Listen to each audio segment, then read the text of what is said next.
Edward Singhania जब पिछला किराया वसूलने दरवाजे पर आया तो उस दृश्य की उसे बिल्कुल उम्मीद नहीं थी। एक दुबली पतली लड़की जिसकी आंखों में थकावट थी, हाथ से कढ़ाई कर रही थी, थकी हुई, अपनी मां की मदद के लिए एक और कपड़ा खत्म करने की कोशिश कर रही थी। उसे यह नहीं पता था कि वह बच्ची एडवर्ड सिंघानिया अपनी लखरी एसयूवी से बिना दरवाजा बंद किए ही नीचे उतर गया। वह बहुत गुस्से में था। उसका दिन उबाऊ बैठकों से भरा रहा था और ऊपर से उसे एक ऐसी किराएदार से किराया वसूलने जाना था जिसने 3 महीने से पैसे नहीं दिए थे। वह समझ नहीं पा रहा था कि लोग इतने बुनियादी काम को पूरा क्यों नहीं कर सकते। वह पुरानी बिल्डिंग के लंबे गलियारे में चला गया जिसे जैसे तैसे बमुश्किल खड़ा रखा गया था।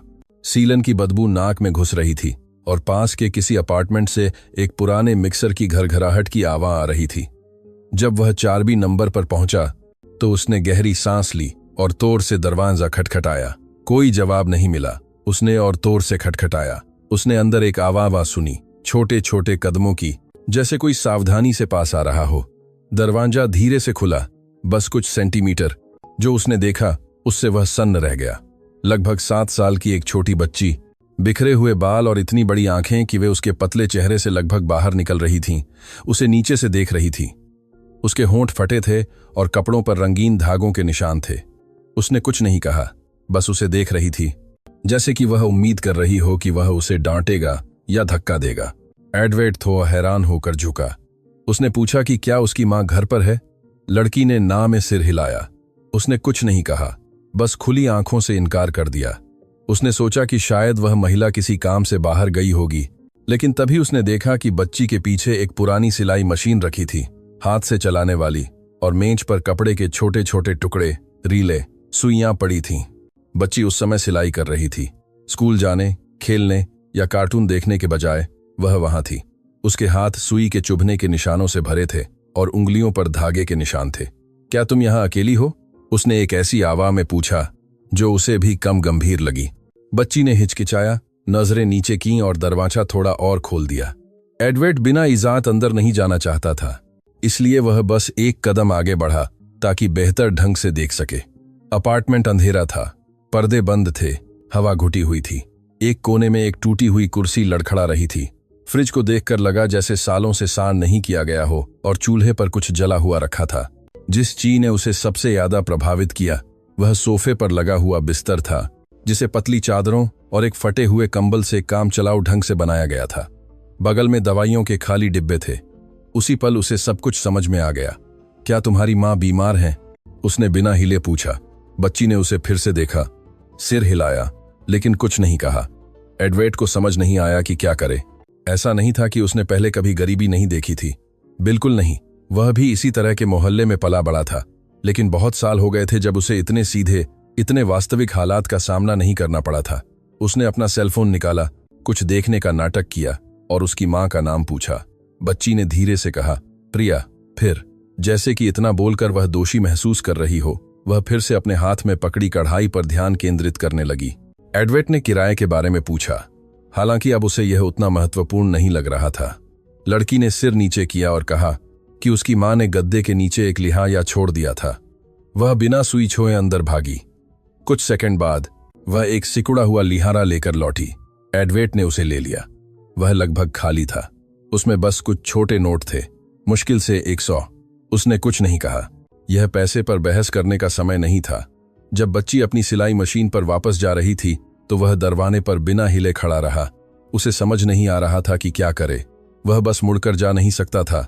वापस करने पर बच्ची पर बहस करने का मरी काम आ था, लेकिन यह भी नहीं पता था कि दया दिखाए बिना कैसे मदद करे। बच्ची ने फिर से मशीन चलाई और पैडल की आवाज ने असहज शांति को भर दिया। एडवर्ड गया नहीं। वह देखता रहा कि वह कितनी जोर से अपने पैर चला रही थी। हालांकि वह सार तौर पर थकी हुई थी, उसे नींद आ रही थी। यह उसके चेहरे पर, उसके सिर हिलाने के तरीके से जाहिर हो रहा था जब वह सिलाई कर रही थी। लेकिन वह लगातार काम कर रही थी, जैसे उसके पास कोई और विकल्प न हो।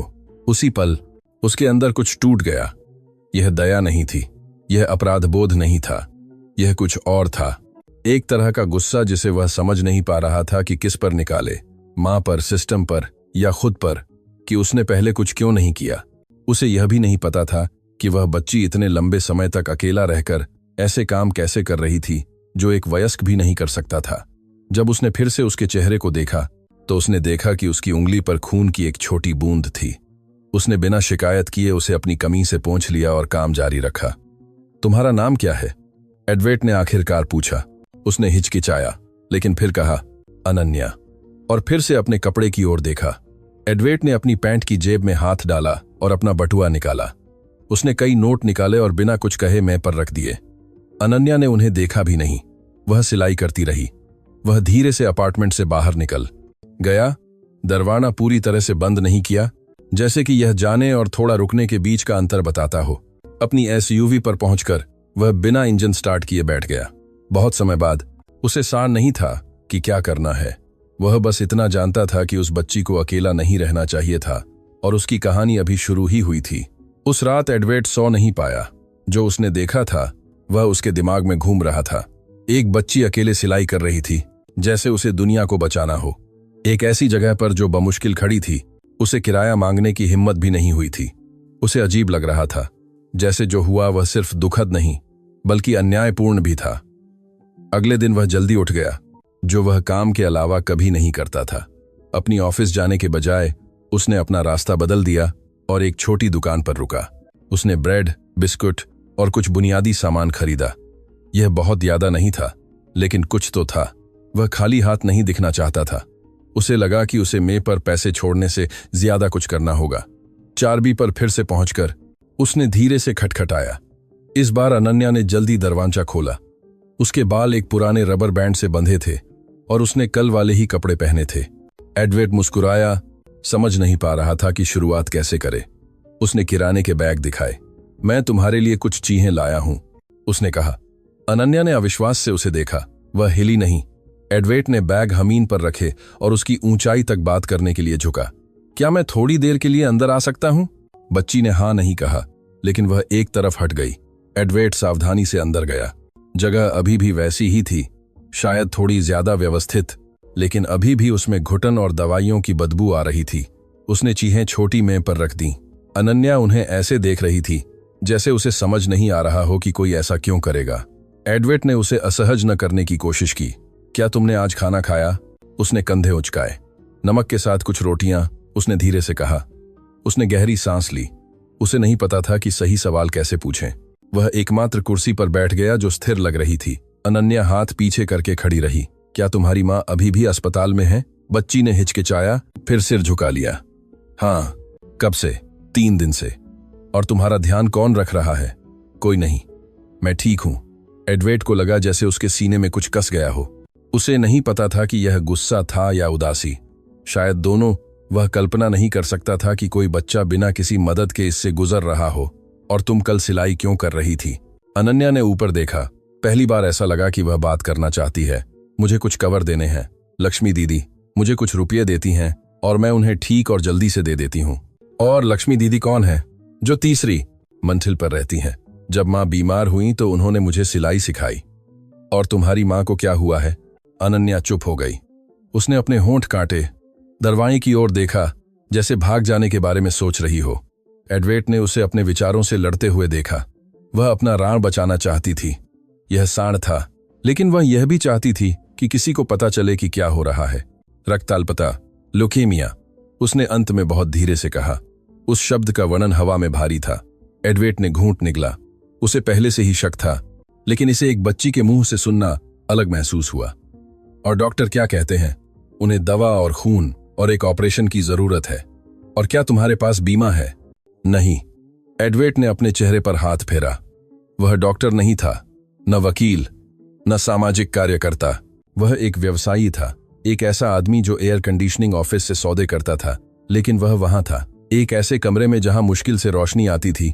एक 7 साल की बच्ची को यह बताते हुए सुन रहा था कि उसकी मां मर रही थी और वह अकेले जीने के लिए सिलाई कर रही थी। और तुमने मुझे यह कल क्यों नहीं बताया? अनन्या ने कंधे उचकाए। मैंने सोचा कि अगर आपको पता चला तो आप मुझे यहां से ले जाएंगे या मुझे अनाथ आश्रम भेज देंगे। यह सीधे उसे लगा। एडवेट को समझ नहीं आया कि क्या कहे। उसने इस बारे में नहीं सोचा था, लेकिन अब उसे सब समझ में आ गया। अनन्या अजनबियों से नहीं डरती थी, वह सिस्टम से डरती थी। उन वयस्कों से जो बिना पूछे ऐसला करते थे कि उसे उसकी मां से अलग कर दिया जाएगा। मैं ऐसा नहीं करूंगा, उसने दृढ़ता से कहा। मैं तुम्हें तुम्हारी इजाजत के बिना कहीं नहीं ले जाऊंगा। मैं बस तुम्हारी मदद करना चाहता हूं। अनन्या ने पहली बार उसे देखा, जिसमें थोड़ा सा विश्वास था, जैसे वह पूरी तरह से विश्वास नहीं कर रही थी, लेकिन विश्वास करना चाहती थी। और आप कौन हैं? एडवेट थोड़ा मुस्कुराया। मान लो कि मैं इस बिल्डिंग का मालिक हूं, लेकिन आज मैं मालिक के रूप में नहीं आया, मैं एडवेट के रूप में आया हूं, बस। उसने धीरे से सिर हिलाया, फिर एक प्लास्टिक का कप लेने गई, उसमें थोड़ा पानी भरा और उसे पेश किया। यह कहने का उसका तरीका था कि वह थोड़ी देर और रुक सकता है। जब वह उसे दिखा रही थी कि वह क्या सिल रही थी, तो एडवेट ने कुछ और देखा। एक कोने में एक ड्राइंग वाली नोटबुक थी, जिसमें अनन्या और एक ट्यूब वाली लेटी हुई महिला की उदास मुस्कान वाली ड्राइंग थी। उनके बीच एक दिल था और नीचे टेढ़े अक्षरों में लिखा था, सब ठीक हो जाएगा माँ। एडवेट को लगा कि उसे कुछ करना होगा, कुछ भी, लेकिन वह अब हाथ पर हाथ धरे नहीं बैठ सकता था। वह जानता था कि इसमें शामिल होने का मतलब है अपनी जिंदगी को जटिल बनाना, शायद कानूनी झंझटों में पड़ना भी, लेकिन वह जो देखा था उसे अब अनदेखा नहीं कर सकता था।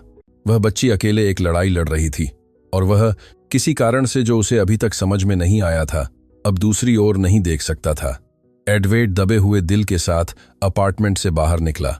उसके दिमाग में जो उसने अभी सुना था वह घूम रहा था। एक 7 साल की बच्ची अकेले कुछ रुपये कमाने के लिए सिलाई कर रही थी, जबकि उसकी मां किसी सरकारी अस्पताल में ल्यूकेमिया से लड़ रही थी। वह सीढ़ियों पर ध्यान दिए बिना गलियारे में चल रहा था। उसे सच में समझ नहीं आ रहा था कि वे इस बिंदु पर कैसे पहुंचे। यह उसकी जिंदगी नहीं थी। वह करोड़पति सौदों, आधुनिक कार्यालयों, उन लोगों के साथ बैठकों का आदी था जिनके पास हमेशा हर चीज का जवाब होता था। लेकिन वहां सीलन और प्लास्टर उखड़ी दीवारों से भरी उस बिल्डिंग में कोई जवाब नहीं था।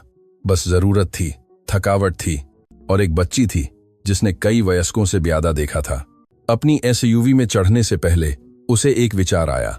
वह बिल्डिंग के पीछे तीने तक गया, जहां विमला आंटी रहती थीं। वह विशिष्ट पड़ोसन थीं जिसे सब कुछ पता होता था, जो हमेशा खिड़की के पास बैठी रहती थी, बिना छिपाए झांकती रहती थी। उसने होर से खटखटाया। उसे वहां खड़ा देखकर महिला ने हैरानी से दरवाजा खोला। नमस्ते विमला आंटी, एडवेट ने सामान्य दिखने की कोशिश करते हुए कहा। आप मालिक हैं, है ना? हाँ, मैं हूं। मैं 4B की किराएदार के बारे में कुछ पूछना चाहता था। महिला ने दरवाजा और खोल दिया और बिना पूछे कि वह क्या जानना चाहता है, उसे अंदर आने दिया। एडवेट छोटे से अपार्टमेंट में घुसा, जिसमें ताड़ी बनी चाय और गर्म बोलिलो की खुशबू आ रही थी। देखिए साहब, उसने बिना कुछ कहे ही शुरू कर दिया। वह गरीब लड़की प्रिया एक बहुत मुश्किल दौर से गुजर रही है। उसे महीनों से यह खून के कैंसर वाली बीमारी है। उसे क्या कहते हैं? ल्यूकेमिया, मुझे लगता है। बहुत गंभीर है। उसके बाल भी झड़ रहे हैं। और बच्ची अनन्या, बेचारी, वह बच्ची अपनी मां के पिछली बार अस्पताल में भर्ती होने के बाद से अकेले रह रही है। एडवेट चुपचाप सुन रहा था। उसकी आंखें मेज पर टिकी थीं, जो लॉटरी के कागजात, प्लास्टिक के गिलास और संतों की तस्वीरों से भरी थी। और क्या उसका कोई परिवार नहीं है? जहां तक मुझे पता है, नहीं। प्रिया ने कभी अपने अतीत के बारे में बात नहीं की, लेकिन एक बार जब मैंने उसे कुछ दवाइयां चढ़ाने में मदद की, तो उसने मुझे बताया कि वह किसी को परेशान नहीं करना चाहती, कि उसे केवल अपनी बेटी की परवाह है। और देखिए, वह बच्ची एक रिश्ता है। वह जल्दी उठती है, रोटी खरीदने जाती है, घर साफ करती है, कपड़े हाथ से धोती है और कढ़ाई भी करती है। लक्ष्मी दीदी, यहीं की, ने उसे सिखाया। वह कभी कभी उसकी कढ़ाई की जांच करने आती है, लेकिन ज्यादातर समय बच्ची अकेली रहती है।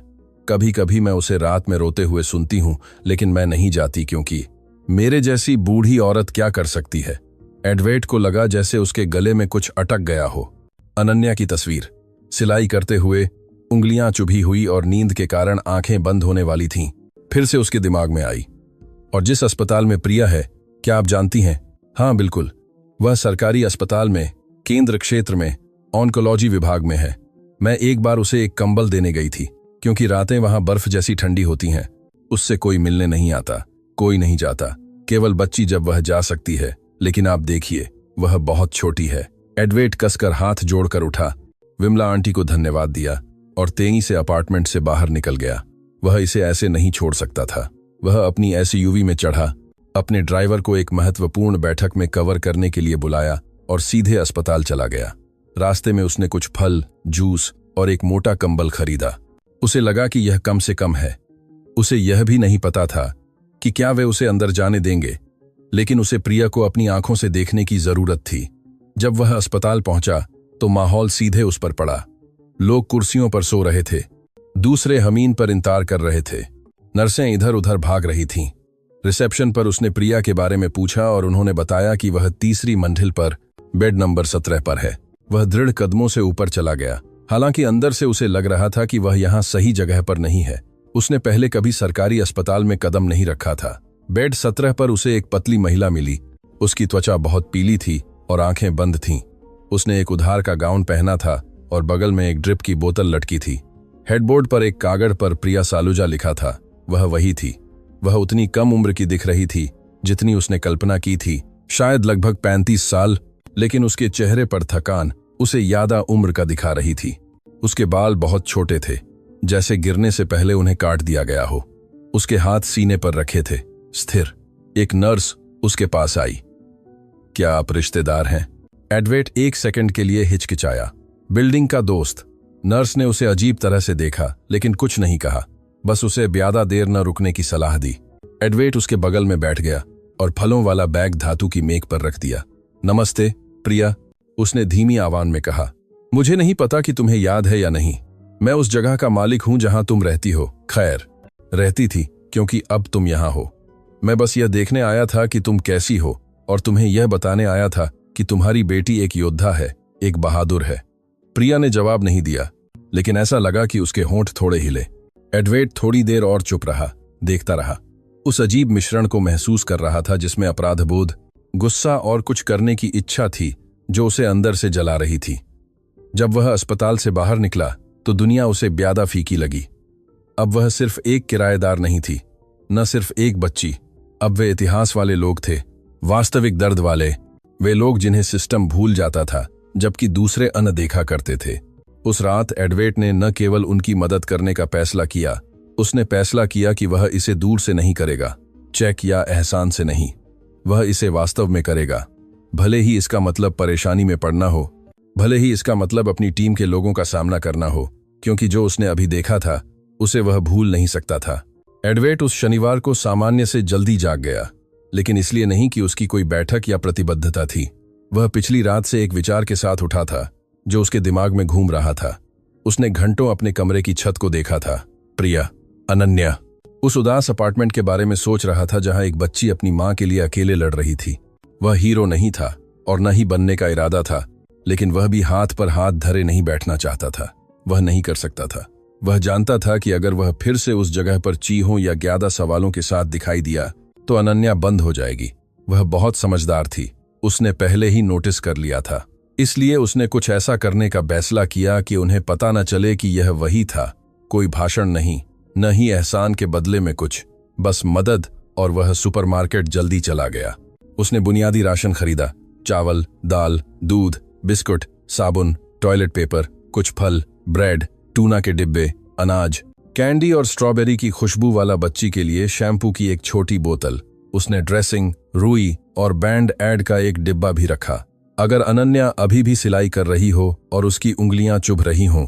बिलिंग काउंटर पर उसे लगा कि लोग उसे अजीब तरह से देख रहे हैं, जैसे वह एक अकेला पिता हो, लेकिन उसने परवाह नहीं की।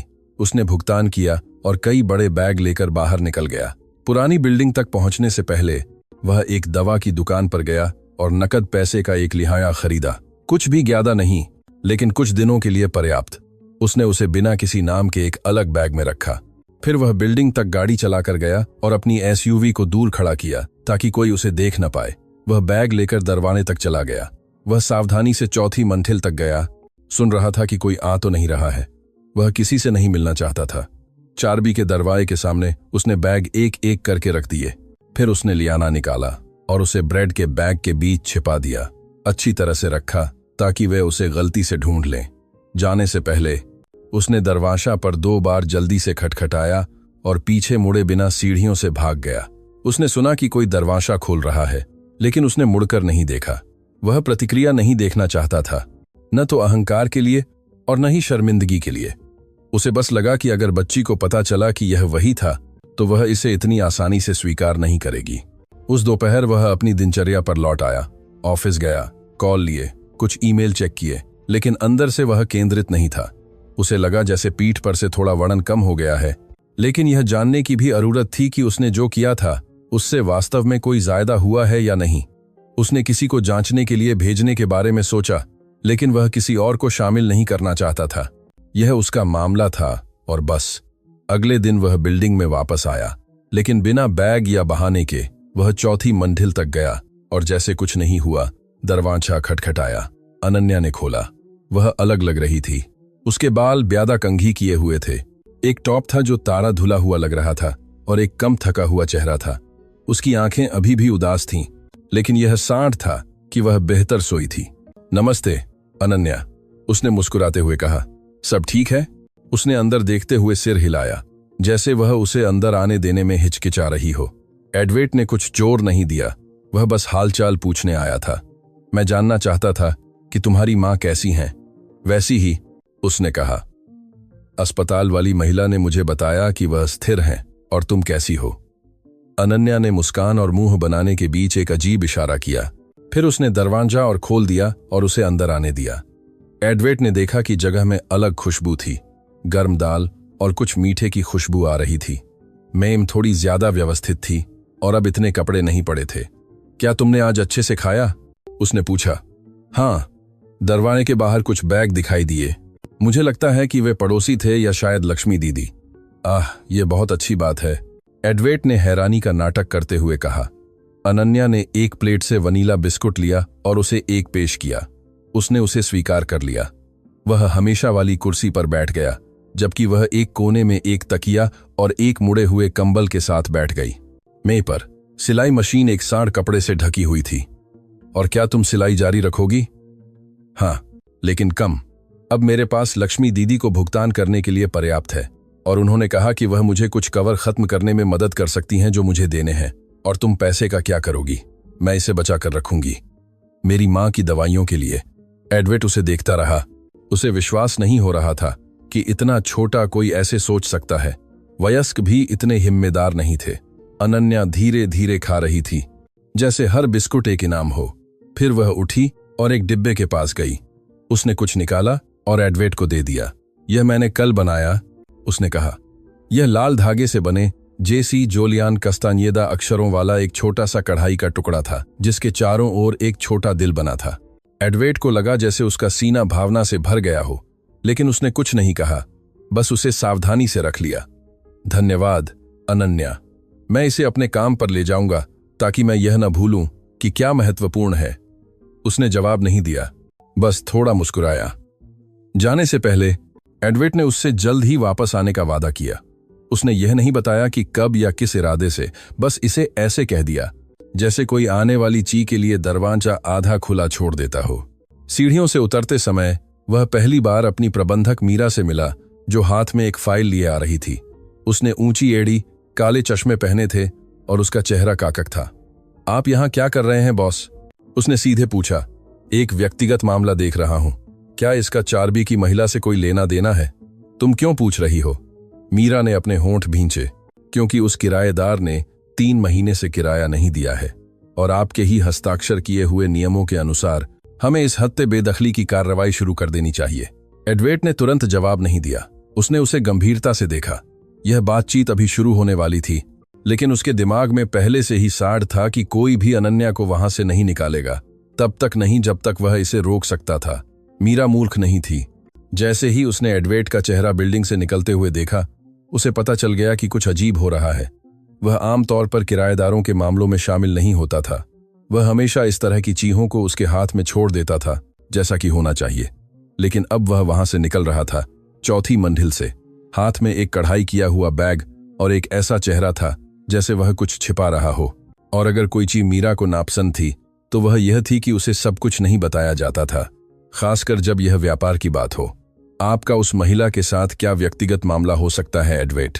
उसने सीढ़ियों पर उसका पीछा करते हुए पूछा। यह तुम्हारे मतलब का नहीं है, उसने बिना रुके जवाब दिया। बिल्कुल है, उसने अपना स्वर ऊंचा करते हुए कहा। प्रिया सालूजा ने महीनों से भुगतान नहीं किया है। वह कर्ज दर्ज है और अनुबंध के अनुसार हमें पहले ही बेदखली का आदेश दे देना चाहिए था। मुझे समझ नहीं आ रहा है कि हम इसे क्यों टाल रहे हैं। एडवेट अचानक रुक गया और उसे देखा। क्योंकि मेरा मन नहीं है मीरा, इतना काफी होना चाहिए। नहीं, उसने ठंडे ढंग से जवाब दिया। तब नहीं जब हम ग्रुप का हिस्सा बनने वाली संपत्तियों के बारे में बात कर रहे हों। यह अब सिर्फ आपका फैसला नहीं है, नियम है, प्रोटोकॉल है, और आपने मुझे उन्हें लागू करने के लिए काम पर रखा था। या क्या आप भूल गए?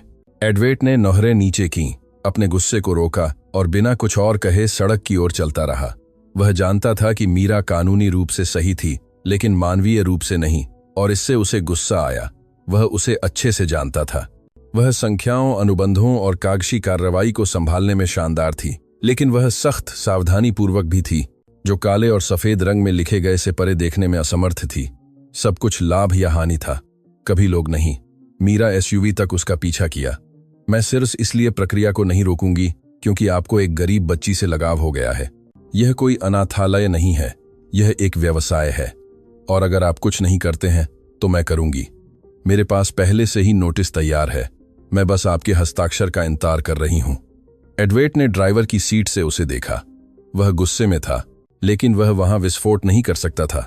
एसयूवी चली गई और उसने उसे कुछ नहीं कहा। मीरा हाथ बांधकर, शाइल बगल में दबाए और होंठ भींचकर सड़क पर खड़ी रही। कुछ तो था जो उसे नहीं जम रहा था, और जब कुछ उसे नहीं जमता था तो वह उसकी तह तक जांच करती थी। उसी दोपहर मीरा ने संपत्ति प्रणाली में लॉगिन किया, अनुबंधों, इतिहास, किराए के पत्राचार की जांच की। उसने देखा कि एडवेट ने अपने व्यक्तिगत खाते से सरकारी अस्पताल के खाते में कई जमा किए थे। स्थानीय दवा की दुकान में भी छोटे हस्तांतरण हुए थे। सब कुछ इंगित करता था कि वह किसी को सूचित किए बिना, न तो लेखाकार, न प्रमुख भागीदार, न ही ट्रस्ट को, वर्चों को कवर कर रहा था। और तभी उसका चेहरा बदल गया। मीरा की स्थिति में कोई भावनात्मक रुचि नहीं थी। उसे बच्ची, बीमारी या गरीबी की परवाह नहीं थी। उसने कुछ और देखा, एक अवसर। अगर एडवेट बिना घोषणा किए पैसा ले जा रहा था तो यह एक कानूनी समस्या बन सकती थी, और एक कानूनी समस्या का उपयोग उसे रास्ते से हटाने, नियंत्रण लेने के लिए किया जा सकता था। यह पहली बार नहीं था जब उसने ऐसा सोचा था। एडवेट में प्रतिभा थी, हाँ, लेकिन वह आवेगपूर्ण, आत्मविश्वासी, भावुक भी था, और बड़े व्यवसायों में ये कमजोरियां थीं। अगले दिन मीरा जल्दी बिल्डिंग गई। उसने किसी को नमस्ते नहीं कहा, सीधे अपनी साइल बगल में दबाए चौथी मंजिल तक गई। उसने चारबी का दरवाजा होर से खटखटाया। अनन्या ने खोला। वह उसे नहीं जानती थी। क्या तुम्हारी माँ घर पर है? उसने रूखे लहजे में पूछा। नहीं, वह अस्पताल में है। और तुम कौन हो, अनन्या? मीरा ने उसे असुविधा और न्याय की भावना के मिश्रण के साथ देखा। वह बच्चों के साथ व्यवहार करने की आदी नहीं थी, खासकर उन बच्चों के साथ जो उसे सीधे देखते थे। अपनी माँ को बताओ कि उनके पास यह अपार्टमेंट खाली करने के लिए 3 दिन है। मुझे माँ करना, लेकिन कोई अपवाद नहीं है। मेरी माँ बीमार है, अनन्या बिना हिले बोली। मुझे पता है और मुझे बहुत अफसोस है कि तुम्हें इससे गुजरना पड़ रहा है, लेकिन मेरे पास कोई और विकल्प नहीं है। ये बिल्डिंग के मालिक के नियम है। अनन्या ने जवाब नहीं दिया, बस दरवाजा धीरे से बंद कर दिया। वह रोई नहीं, उसने कुछ नहीं पूछा, और किसी तरह इससे मीरा को जितना उसने उम्मीद नहीं की थी, उससे ज्यादा गुस्सा आया। बिल्डिंग से बाहर निकलते समय वह सीढ़ियों पर विमला आंटी से मिली। पड़ोसन ने उसे ऊपर से नीचे तक अविश्वास से देखा। आप कौन हैं? प्रशासक से पूछा। और अगर आप मुझे मान करें तो मुझे जल्दी है। आह, मैं समझ गई, आप वही थीं जिन्होंने बेदखली का कागज छोड़ा था। मीरा ने अब छिड़कर उसे देखा। यह वही है जो करना है, व्यक्तिगत कुछ नहीं। हाँ, वे हमेशा ऐसा ही कहते हैं, विमला आंटी ने ताने से कहा। लेकिन जब बच्ची सड़क पर होगी तो क्या आप उसे समझाने आएंगी कि क्यों, या आप बस एक और कागज पर हस्ताक्षर करेंगी? मीरा ने जवाब नहीं दिया। तेज कदमों से सीढ़ियां उतरी और पीछे मुड़े बिना चली गई। उसी दोपहर अनन्या अस्पताल गई। वह अपनी पीठ पर जूस और बेदखली के नोटिस को 4 में मोड़कर वहां तक चली गई। उसने बिना कुछ कहे उसे अपनी मां को दिखाया। प्रिया ने उसे पढ़ा और अपनी आंखें बंद कर लीं। उसमें बात करने की ताहत नहीं थी। उसने बस हाथ बढ़ाया और उसके बालों को सहलाया। चिंता मत करो मेरी जान, हम इससे बाहर निकल जाएंगे। लेकिन उसकी आवाज़ कमजोर होती जा रही थी। इस बीच एडवेट को एक निजी नंबर से कॉल आया। जवाब देने पर उसने मीरा की दृढ़ आवाज़ सुनी। आपके पास बेदखली के नोटिस पर हस्ताक्षर करने के लिए 24 घंटे हैं। अगर आप ऐसा नहीं करते हैं तो मैं पूरे खाते को साझेदारों की समिति को भेजूंगी। जिसमें आपके द्वारा किए गए बैंक लेन देन भी शामिल होंगे। आप ऐसला करें। एडवेट ने बिना एक शब्द कहे फोन काट दिया। उसका जबड़ा गुस्से से कांप रहा था, लेकिन उसके दिमाग में पहले से ही एक योजना बन रही थी। एडवेट अपने ऑफिस में बैठा था, कंप्यूटर स्क्रीन को देख रहा था, लेकिन वास्तव में कुछ नहीं देख रहा था। उसके पास ईमेल, रिपोर्ट, प्रेजेंटेशन खुले थे, लेकिन वह उन्हें नहीं पढ़ रहा था। उसके दिमाग में बस मीरा का फोन, धमकी, चेतावनी, उसका लहजा था। वह डरा नहीं था, ऐसा नहीं था। यह जानकर गुस्सा था कि कोई इतना ठंडा कैसे हो सकता है कि एक मां की बीमारी और एक बच्ची के अकेलेपन का इस्तेमाल एक व्यावसायिक योजना के हिस्से के रूप में करे। उसने स्क्रीन बंद कर दी, बिना किसी को कुछ बताए उठा और बाहर निकल गया। किसी ने उसे नहीं रोका। एडवेट हमेशा उन लोगों में से था जो बिना स्पष्टीकरण दिए ऐसले लेते थे। वह लगभग शाम को बिल्डिंग पहुंचा। सूरज डूब रहा था और चौथी मंजिल का गलियारा अंधेरे में था। उसने धीरे से खटखटाया। अनन्या ने खोला। उसने पिछले हफ्ते वाले ही कपड़े पहने थे, लेकिन ब्यादा सा। उसके चेहरे पर कुछ अलग था, जैसे उसने पहले ही हार मान ली हो। वह बिना बोले अंदर चला गया, बस एक इशारा किया। अनन्या मेज पर बैठ गई। उसके सामने एक मुड़ा हुआ कागज था। यह बेदखली का नोटिस था। क्या यह तुम्हें मीरा ने दिया? एडवेट ने पूछा, हालांकि वह पहले ही जवाब जानता था। अनन्या ने बिना उसे देखे सिर हिलाया। और तुम क्या करने वाली हो? मुझे नहीं पता, उसने धीरे से कहा। मैं भुगतान नहीं कर सकती। मेरे पास जाने के लिए कोई जगह नहीं है। लेकिन अगर मैं चली गई तो मेरी मां को कैसे पता चलेगा कि मैं कहां हूं? एडवेट ने एक सेकंड के लिए अपनी आंखें बंद कर लीं। यह किसी भी चोट से ज्यादा दर्द दे रहा था। अनन्या को अपनी चिंता नहीं थी। वह अपनी मां के बारे में सोच रही थी। उस बच्ची ने अपने लिए कुछ नहीं मांगा। वह बस चाहती थी कि उसकी मां को पता चले, कि वह पता चले। ठीक है, तुम कहीं नहीं जा रही हो, उसने दृढ़ता से कहा। मैं ऐसा नहीं होने दूंगा, मैं वादा करता हूं। अनन्या ने अविश्वास से उसे देखा। लेकिन आप मालिक नहीं हैं। हाँ, तो वे हमें क्यों निकाल रहे हैं? एडवेट ने दांत भींच लिए। क्योंकि कुछ लोग सिर्फ संख्याएं देखते हैं, लेकिन मैं लोगों को देखता हूं। और तुम करता नहीं हो। तुम एक बच्ची हो जो किसी भी वयस्क से ब्यादा कर रही है। उसने जवाब नहीं दिया, लेकिन कई दिनों में पहली बार उसके कंधे ढीले पड़ गए, जैसे शरीर ने अपने आप थोड़ा तनाव छोड़ दिया हो। क्या मैं कल अस्पताल जा सकती हूं? उसने पूछा। बिल्कुल, हाँ, दरअसल मैं तुम्हें ले जाऊंगा। अनन्या की आंखें आश्चर्य से खुल गईं। आप? हाँ, कल ठीक 8 बजे, तुम्हारी इजाजत से। बेशक, उसने एक छोटे से इशारे से सिर हिलाया। फिर वह कमरे में गई और अंदर फल वाला एक कपड़े का छोटा बैग लेकर लौटी। यह आपके लिए है। यह आखिरी सेब है, लेकिन यह अच्छा है। मैंने इसे बचा कर रखा था, क्योंकि मुझे लगा कि शायद कल कुछ नहीं होगा। एडवेट ने घूंट निगला। उसने सेब को सावधानी से लिया, जैसे कि यह कोई कीमती चीज हो, और उसी पल, बिना कुछ कहे, उनके बीच कुछ मुहर बंद हो गया। एक समझौता जिसे कागज या हस्ताक्षर की जरूरत नहीं थी। उसे छोड़कर वह धीमी गति से सीढ़ियां उतरा। वह विमला आंटी से मिला, जो एक पुरानी झाड़ू से प्रवेश द्वार पर झाड़ू लगा रही थीं। उसने उसे ऐसे देखा जैसे वह पहले से ही सब जानती हो। आप क्या करने वाले हैं, एडवेट साहब? उसने बिना किसी भूमिका के पूछा। जो करना है जल्दी करो, क्योंकि बच्ची अब और चोट सहन नहीं कर सकती है और प्रिया के पास ज्यादा समय नहीं है। एडवेट ने सीधे उसकी आंखों में देखा। मैं उन्हें अकेला नहीं छोड़ूंगा। विमला आंटी ने सिर हिलाया। तो बेहतर होगा कि आप जल्दी करें, क्योंकि सूट और ऊंची एड़ी वाली वह महिला पहले ही कह रही है कि अगर इस हाथे आदेश नहीं निकलता है तो वह वकीलों के साथ सब कुछ खुद ही आगे बढ़ाएगी, और वह किसी भी चीज के लिए नहीं रुकती। हाँ, एडवेट बिना जवाब दिए अपनी एसयूवी में लौट आया। गाड़ी चलाते समय वह सोच रहा था कि उसे आगे क्या करना है।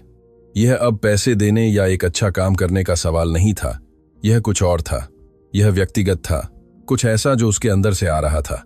शायद इसीलिए कि अनन्या में उसने कुछ ऐसा देखा जो उसे अपने ही अतीत की याद दिलाता था, या शायद इसलिए कि वह आखिरकार समझ गया था कि ताहत रखने का मतलब सिर्फ कंपनियों को बढ़ाना नहीं होता, बल्कि कुछ और भी होता है। अगले दिन वह सुबह 7:30 बजे बिल्डिंग पहुंचा। अनन्या पहले से ही अपनी छोटी सी पीठ के बैग के साथ सीढ़ियों पर बैठी उसका इंतजार कर रही थी। वह घबराई हुई लग रही थी, लेकिन उत्साहित थी। वे एसयूवी में चढ़ गए और सीधे अस्पताल गए। रास्ते में उन्होंने ज्यादा बात नहीं की। बस अंत में नीचे उतरने से पहले अनन्या ने कुछ कहा। क्या आपको लगता है कि मेरी मां पहले से ही जानती हैं कि मैं उनके साथ रहना चाहती हूं? एडवेट ने उसे देखा और बिना सोचे समझे जवाब दिया, हाँ। और वह यह भी जानती हैं कि उनकी एक बेटी है जो सोने से भी ज्यादा हीमती है। वे एक साथ अस्पताल में दाखिल हुए। प्रिया अभी भी बेड पर थी, ज्यादा पीली, ज्यादा कमोर। अनन्या पास गई, उसे सावधानी से गले लगाया और बिना छोड़े वहीं रही। एडवर्ड दरवाजे से देख रहा था। उसे हस्तक्षेप करने की जरूरत नहीं थी, बस वहां मौजूद रहना था, एक अच्छी छाया की तरह जो बाधा नहीं डालती लेकिन जाती भी नहीं है। इस बीच मीरा संदेश भेज रही थी, वकीलों को बुला रही थी, कागजात इकट्ठा कर रही थी। वह हारने वाली नहीं थी, वह इसे स्वीकार नहीं कर सकती थी, और अगर एडवर्ड ने उस आदेश पर हस्ताक्षर नहीं किए तो वह उसे दूसरी तरफ से डूबा देगी। उसके पास पहले से ही दस्तावेज तैयार थे, अनधिकृत लेना देन के सबूत थे। यह सिर्फ समय की बात थी। लेकिन एडवर्ड के पास कुछ ऐसा भी था जो मीरा के पास नहीं था। उसके पक्ष में लोग थे, वे लोग जो अनुबंधों या फाइलों में नहीं थे लेकिन जिनकी गिनती थी, और जितना उसे लगा था उससे जल्द ही यह अंतर मायने रखने वाला था। पिछले कुछ दिनों से चीजें थोड़ी शांत थीं। एडवर्ड बिना शोरगुल के मदद करता रहा। वह हर 2 सुबह अनन्या को उसकी मां को देखने के लिए अस्पताल ले जाता था। उसने सुनिश्चित किया कि उसके पास घर पर खाना हो, और लक्ष्मी दीदी को यह सुनिश्चित करने के लिए शाम को 1 घंटे के लिए ऊपर आने की व्यवस्था भी की कि उसे किसी चीज की कमी न हो। अनन्या अब उसे अविश्वास से नहीं देखती थी, उसने उसे ऐसे देखना शुरू करने में दिया था जो न सिर्फ बातें कहता था बल्कि उन्हें पूरा भी करता था। एक दोपहर जब वे अस्पताल के पास एक छोटे से पार्क में बैठे थे तो अनन्या एक गिरे हुए पत्ते से खेल रही थी, उसे किसी आकृति की तरह मोड़ रही थी। एडवर्ड अपना सेल देख रहा था, हालांकि उसका दिमाग उसमें नहीं था। बच्ची ने बिना ऊपर देखे उसे बाधित किया, अगर मेरी मां अब नहीं जागती तो। एडवर्ड को जवाब देने में देर लगी। तुम ऐसा क्यों पूछ रही हो? क्योंकि कल नर्स ने मुझसे कहा था कि वह पहले से ज्यादा थकी हुई हैं कि कभी कभी शरीर हार मान लेते हैं। एडवर्ड ने फोन एक तरफ रख दिया, थोड़ा और पास आया। और तुम क्या सोचती हो कि अगर वह चली गई तो मैं अकेली रह जाऊंगी? और इससे मुझे डर लगता है। उसे शांत करने के लिए शब्द नहीं मिले, उसने बस उसे बोलने दिया। कभी कभी वही सबसे अच्छा होता था। उसी रात उसे अस्पताल से एक कॉल आया। यह ड्यूटी पर मौजूद नर्स थी। उसकी आवाज अलग लग रही थी, जल्दी में, उस गंभीरता के साथ जो पेट में घूंसे की तरह महसूस होती है। एडवर्ड साहब, मुझे इस समय आपको परेशान करने के लिए मांझ करना। यह प्रिया के बारे में है। उन्हें जबरदस्त झटका लगा है, वह अस्थिर हो गई हैं और उन्हें आईसीयू में ले जाया जा रहा है। क्या आप आ सकते हैं? उसने 2 बार नहीं सोचा। उसने जल्दी से कपड़े बदले, चाबियां लीं और सीधे अस्पताल के लिए निकल गया। जब वह पहुंचा तो अनन्या पहले से ही इंतजार कक्ष में एक तकिए को गले लगाए बैठी थी। वह अपने कंधे पर बैग लटकाए सार्वजनिक परिवहन से अकेली आई थी। उसकी आंखें आंसुओं से भरी थीं, लेकिन वह रो नहीं रही थी। यह उस तरह की उदासी थी जो अब आंसुओं से नहीं निकलती, बस अंदर जलती रहती है। तुम यहां कब से हो? एडवर्ड ने उससे पूछा। 7 बजे से। नर्स ने मुझे कॉल किया था। उसने कहा कि मेरी मां अब जवाब नहीं दे रही हैं। एडवर्ड उसके बगल में बैठ गया। उसने कुछ नहीं कहा, बस एक हाथ से उसे गले लगा लिया। अनन्या ने खुद को जाने दिया। वह न तो सिकुड़ी न टूटी, लेकिन न ही दूर हटी। वह बस वहीं बैठी रही, सीधे आगे देखती रही। थोड़ी देर बाद एक डॉक्टर बाहर आई। उसने समझाया कि प्रिया एक उन्नत चरण में प्रवेश कर चुकी हैं, कि उनका शरीर अब इलाज का ठीक से जवाब नहीं दे रहा है, कि वे जो कुछ भी कर सकते हैं वह कर रहे हैं, लेकिन वे कुछ भी वादा नहीं कर सकते। उसने कम प्रतिरोध, आंतरिक संक्रमण और फेफड़ों की जटिलता जैसे शब्दों का इस्तेमाल किया। एडवर्ड बस अनन्या को देख रहा था। वह सब समझ रही थी, हालांकि उसने कुछ नहीं कहा। वह समझ गई। क्या मैं उन्हें देख सकती हूं? बच्ची ने पूछा। हां, लेकिन बस थोड़ी देर के लिए, डॉक्टर ने कहा। वे उसे ट्यूबों, मशीनों, थके हुए लोगों और ठंडी रोशनी से भरे एक लंबे गलियारे से ले गए। प्रिया लेटी हुई थी। उसकी त्वचा पहले से ज्यादा पीली थी, होंठ सूखे थे और आंखें बंद थीं। वह कई तारों से जुड़ी हुई थी। अनन्या धीरे से पास गई, एक कुर्सी पर चढ़ गई और उसका हाथ पकड़ लिया। उसने कुछ नहीं कहा, बस उसे देखा। एडवर्ड दरवाजे पर बिना हिले खड़ा रहा, देख रहा था। उसे समझ नहीं आ रहा था कि क्या करे। यह एक ऐसी स्थिति थी जिसे न तो उसके सारे पैसे और न ही उसके संपर्क ठीक कर सकते थे। यह कुछ ऐसा था जो उसके हाथों से निकल रहा था। कुछ मिनट बाद अनन्या बाहर निकली। वह रो नहीं रही थी, लेकिन वह कांप रही थी। क्या हम आज रात यहां रुक सकते हैं? उसने पूछा। हाँ, बिल्कुल हाँ, हम नहीं जाएंगे। एडवेट ने बिना किसी हिचकिचाहट के जवाब दिया। उसने एक कुर्सी लाने को कहा और उसे बच्ची के लिए थोड़ा लेटने के लिए व्यवस्थित किया। वह जागता रहा। उसने रात भर नर्सों को अंदर बाहर आते जाते देखा, मॉनिटर की आवाम सुनी और ड्रिप के लगातार टपकने की आवाम सुनी। एक समय पर अनन्या उसके हाथ पर सिर रखकर सो गई। एडवेट ने सावधानी से उसे सहारा दिया और उसके पैरों को अपने कोट से ढक दिया। सुबह एक और डॉक्टर अंदर आई। उसने कहा कि प्रिया अभी भी वैसी ही है, न बेहतर न बदतर, लेकिन अगले 24 घंटे महत्वपूर्ण थे। अगर शरीर ने प्रतिक्रिया नहीं दी तो शायद वह अब बाहर नहीं निकलेगी। एडवेट उठा और गलियारे में चला गया। उसने किसी को फोन किया, एक निजी डॉक्टर। उसने स्थिति समझाई। उसने उससे प्रिया को देखने के लिए कहा, भले ही सिर्फ निदान की पुष्टि करने के लिए हो। उसे उस अस्पताल पर पूरी तरह से भरोसा नहीं था। इसलिए नहीं कि वे बुरे थे, बल्कि इसलिए कि उनके पास चीजों की कमी थी। कभी कभी जीने और मरने के बीच का अंतर एक बैग खून, एक एंटीबायोटिक या एक त्वरित फैसला होता था। डॉक्टर दोपहर में आया। उसने प्रिया की जांच की, अस्पताल के डॉक्टरों से बात की। एडवेट को समझाया कि स्थिति गंभीर थी लेकिन अपरिवर्तनीय नहीं थी। एक और अस्पताल में एक प्रायोगिक उपचार चल रहा था, लेकिन यह महंगा और जटिल था। इसके अलावा उन्हें उसे जल्दी से ले जाना पड़ा। घंटों की गिनती हो रही थी। एडवेट को कोई संदेह नहीं था। इसे करो, मैं सब कुछ कवर करूंगा। डॉक्टर ने उस पर संदेह की नजर से देखा। क्या आप निश्चित हैं? पहले से कहीं ज्यादा। जब वे स्थानांतरण के लिए कागजी कार्रवाई कर रहे थे तो अनन्या उसके बगल में बैठ गई। और अगर यह काम नहीं करता है तो यह काम करेगा, और अगर नहीं तो मैं अंत तक तुम्हारे साथ रहूंगा, चाहे कुछ भी हो। अनन्या ने कुछ नहीं कहा, बस उसका हाथ पकड़ लिया। पहली बार उसने उसे गले लगाया। यह न तो लंबा न ही महबूत आलिंगन था, लेकिन यह ईमानदार था, उन आलिंगनों की तरह जो कोई तब देता है जब उसके पास शब्द नहीं होते हैं और उसे सिर्फ भरोसा करना होता है। उस रात जब वे प्रिया को एम्बुलेंस में ले जा रहे थे तो एडवेट बगल में बैठी अनन्या के साथ पीछे था। नया अस्पताल आधे घंटे की दूरी पर था। एम्बुलेंस के अंदर का सन्नाटा भारी था, लेकिन दृढ़ था, जैसे वहां मौजूद सभी लोग जानते थे कि वे किसी ऐसी चीज के लिए लड़ रहे हैं जो इसके लायक थी। प्रिया का स्थानांतरण जटिल था। एम्बुलेंस निजी अस्पताल में ठीक तब पहुंची जब आसमान में बादल छाने लगे। ऐसा लग रहा था कि बारिश होगी। अनन्या कसकर एडवेट का हाथ पकड़े हुए थी, जैसे सब कुछ उसी पर निर्भर हो। उन्होंने उसे सावधानी से उतारा, सीधे गहन चिकित्सा इकाई में ले गए। डॉक्टरों ने बिना समय बर्बाद किए काम करना शुरू कर दिया। एडवेट ने सभी कागजात पर हस्ताक्षर किए थे, उपचारों को अधिकृत किया था और आंकड़ा देखे बिना अपना कार्ड दे दिया था। इससे कोई जर्क नहीं पड़ा।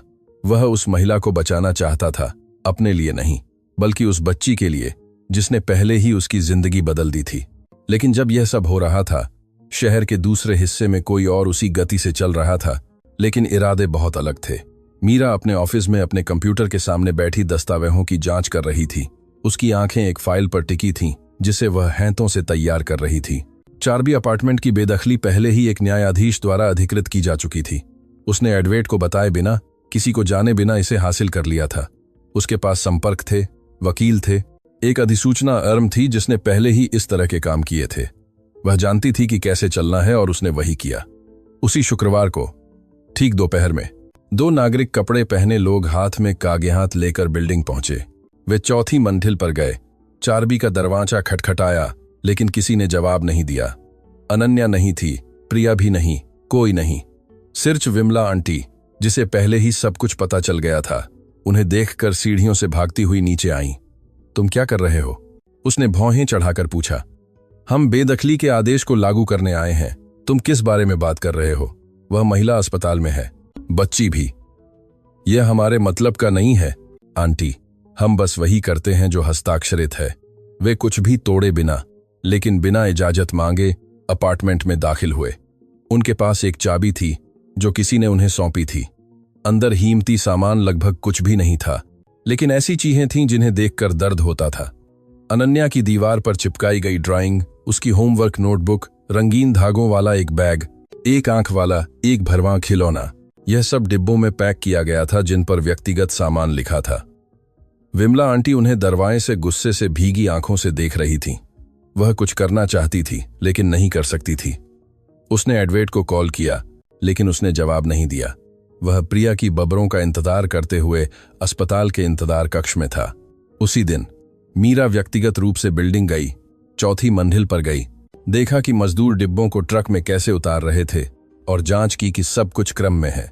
जब तुम खत्म कर लो तो मुझे बताओ, मैं कोई गलती नहीं चाहती, और जो बचा है उसका क्या करें? उसे फेंक दो। और अगर बच्ची वापस आ गई तो? मीरा ने आधा सेकंड के लिए हिचकिचाया। यह मेरी समस्या नहीं है, और वह चली गई। घंटों बाद अनन्या और एडवर्ड बिल्डिंग वापस आ रहे थे। प्रिया स्थिर थी, लेकिन खतरे से बाहर नहीं थी। इंतजार करना पड़ा। एडवर्ड ने सोचा कि वे थोड़ी देर आराम कर सकते हैं, कुछ खा सकते हैं, शायद। उसने कल्पना नहीं की थी कि उसे क्या मिलेगा। जब वे अंदर गए तो एडवर्ड ने देखा कि विमला आंटी चिंता के साथ प्रवेश द्वार पर उसका इंतजार कर रही थी। उसे कुछ कहने की जरूरत नहीं थी। उसने बस उसका हाथ पकड़ा और उसे चौथी मंजिल पर ले गई। अनन्या तेजी से ऊपर जा रही थी, बिना कुछ अजीब कल्पना किए। लेकिन जब वह अपने दरवाजे पर पहुंची तो वह रुक गई। 4बी नंबर पर एक सफेद कागज चिपकाया गया था। उस पर लिखा था, बेदखली निष्पादित, प्रवेश के लिए होर न दें। यह क्या है? अनन्या ने कांपती आवाज में पूछा। एडवर्ड तेजी से दरवाजे की ओर भागा, खोलने की कोशिश की, लेकिन वह पहले ही सील हो चुका था। वह भागकर नीचे आया, बिल्डिंग के प्रभारी से बात की। उस आदमी ने बस कहा, वे आज कागजात लेकर आए थे। उन्होंने कहा कि यह अदालत के आदेश पर था। मुझे नहीं पता था कि क्या करना है। एडवर्ड को विश्वास नहीं हो रहा था। उसने अपना सेलजोन देखा। उसे विमला आंटी के 20 मिस्ड कॉल दिखाई दिए। एक संदेश भी था। वे उसे ले गए। एडवर्ड, वे उसे ले गए। मीरा ने सब कुछ निकालने के लिए भेज दिया। मैंने उन्हें रोकने की कोशिश की, उन्होंने मेरी नहीं सुनी। अनन्या बिना हिले दरवाजे के सामने खड़ी रही। मेरा सामान कहाँ है? उसने पूछा। शांत रहो, हम इसे ठीक कर देंगे। एडवर्ड ने शांत रहने की कोशिश करते हुए कहा। उन्होंने हमें निकाल दिया। हाँ, लेकिन यह मेरा फोड़ असला नहीं था। मैं कसम खाता हूं। क्या यह वह महिला थी? उसने धीमी आवाज में पूछा। एडवर्ड ने जवाब नहीं दिया। वह नहीं चाहता था कि बच्ची नफरत महसूस करे, लेकिन वह अब इसे छिपा नहीं सकता था। हाँ, वह थी। अनन्या ने नौजरें नीचे की, फिर मुड़ी और बिना कुछ कहे सीढ़ियां उतर गई। एडवर्ड ने उसका पीछा किया, उससे बात की, लेकिन उसने जवाब नहीं दिया। उस रात वह उसे अपने साथ सोने के लिए ले गया। उसने उसे अतिथि कमरों में से एक दिया, उसके लिए सूप तैयार किया और चॉकलेट गर्म की। अनन्या चुपचाप खाई। उसने शिकायत नहीं की, न रोई, बस धीरे धीरे निगला, जैसे वह पूरी तरह से वहां नहीं थी। जब उसने खत्म किया तो वह सोफे पर अपने घुटनों को गले लगाकर बैठी रही। और अगर मेरी मां मर गई जब मैं यहां हूं तो ऐसा नहीं होगा। और अगर हां, तो मैं वादा करता हूं कि तुम्हारे पास हमेशा कोई तुम्हारे साथ रहेगा। अनन्या ने पूरे दिन में पहली बार उसे देखा। उसकी आवाज में दर्द था। उन्होंने मुझसे कहा था कि वह मुझे कभी अकेला नहीं छोड़ेंगी, और वह नहीं करेंगी, नहीं मैं। बाद में जब बच्ची आखिरकार सो गई तो एडवर्ड बालकनी पर गया और मीरा को कॉल किया। तुमने मुझे बताए बिना ऐसा क्यों किया? क्योंकि आप में ऐसा करने की हिम्मत नहीं थी, और अगर आपको यह पसंद नहीं है तो आप जानते हैं कि क्या करना है। तुम हद पार कर गई मीरा। यह कोई खेल नहीं है, यह कोई कंपनी नहीं है, और तुम यह भूल रही हो। मैं इसे ठीक कर दूंगा, जो चाहो करो, लेकिन जो कदम उठाओ उस पर ध्यान दो। मेरे पास तुम्हारे सभी जमा, तुम्हारे लेन देन है। अगर तुम मुझसे लड़ोगी तो मैं तुम्हें दया नहीं दिखाऊंगा। तो तैयार हो जाओ, एडवर्ड ने काटने से पहले कहा। उसे नहीं पता था कि कैसे, लेकिन उस पल उसने ऐसला किया कि वह उसे सफल नहीं होने देगा, न अनन्या के साथ, न प्रिया के साथ, न ही किसी के साथ। सुबह बारिश हो रही थी। यह उस तरह की शांत बारिश नहीं थी जो नींद लाती है, नहीं, यह हवा, बिजली और एक भारी अंधेरे के साथ एक तूफान था जिसने पूरे शहर को ढक लिया था। एडवर्ड सूरज उगने से पहले जाग गया, बारिश के कारण नहीं, बल्कि इसलिए कि अनन्या का बिस्तर खाली था। आंखें खोलते ही यह पहली चीज थी जो उसने देखी। वह झटके से उठा। रसोई, बाथरूम, जिस कमरे में वह सोई थी, जांच की। कुछ नहीं, कोई नोट नहीं, कोई आवाज नहीं, न ही उसका बैग। उसका दिल तेजी से धड़कने लगा। वह घबराना नहीं चाहता था, लेकिन कुछ ठीक नहीं था। अनन्या एक आम बच्ची नहीं थी। वह सनक में भागने के बारे में नहीं सोचेगी। अगर वह वहां नहीं थी तो यह किसी गंभीर चीज के कारण था। उसने अस्पताल को कॉल किया, प्रिया के बारे में पूछा। उन्होंने कहा कि वह अभी भी गहन चिकित्सा इकाई में है, लेकिन उस सुबह कोई आगंतुक नहीं आया था, तो वह वहां नहीं थी। वह उस बिल्डिंग में वापस गया जहां वे पहले रहते थे। वह चौथी मंजिल तक भागा, हालांकि वह जानता था कि अपार्टमेंट खाली था। उसने विमला आंटी का दरवाजा खटखटाया, वह आधी नींद में बाथरोब में बिखरे बालों के साथ खोली। बच्ची नहीं आई? कौन सी बच्ची? अनन्या। वह आज सुबह गायब हो गई। क्या? नहीं, मुझे ऐसा मत बताओ। उसने आपको कुछ नहीं बताया? नहीं साहब, कल उसने मुझसे कहा था कि वह थकी हुई है और बस सोने जा रही है। लेकिन रुकिए, मैंने रात को 3 बजे सीढ़ियों पर कदमों की आवाज सुनी। मैंने सोचा कि यह दूसरी बिल्डिंग का कोई होगा। एडवर्ड तेजी से सीढ़ियों से नीचे भागा, अपनी एसयूवी में चढ़ा और बिना किसी दिशा के गाड़ी चलाने लगा। वह उस दुकान पर गया जहां वह रोटी खरीदती थी। कुछ नहीं, उस दवा की दुकान से गुजरा जहां उसने कभी दवा खरीदी थी। किसी ने उसे नहीं देखा था। उसने अपनी बिल्डिंग के सुरक्षा कैमरों की जांच की। उसने प्रशासन से पहुंच मांगी। वह वहां थी। एक धुंधली रिकॉर्डिंग में उसे अकेली, एक बड़ी जैकेट पहने और अपना छोटा बैग लटकाए हुए बाहर निकलते हुए दिखाया गया। सुबह के 3:15 बजे थे। उस समय एक बच्ची अकेली कहां जा रही थी? क्यों? एडवर्ड ने अस्पताल के बारे में सोचा और तब समझा। आश्रय। उसे याद आया कि विमला आंटी ने उल्लेख किया था कि जब प्रिया को पहली बार भर्ती कराया गया था तो वे पुराने अस्पताल के पास एक महिला आश्रय में रुके थे। शायद अनन्या पहले की तरह वहां वापस जाने की सोच रही थी। उसने सबसे छोटा रास्ता लिया और पानी के पूलों के बीच गाड़ी चलाता रहा।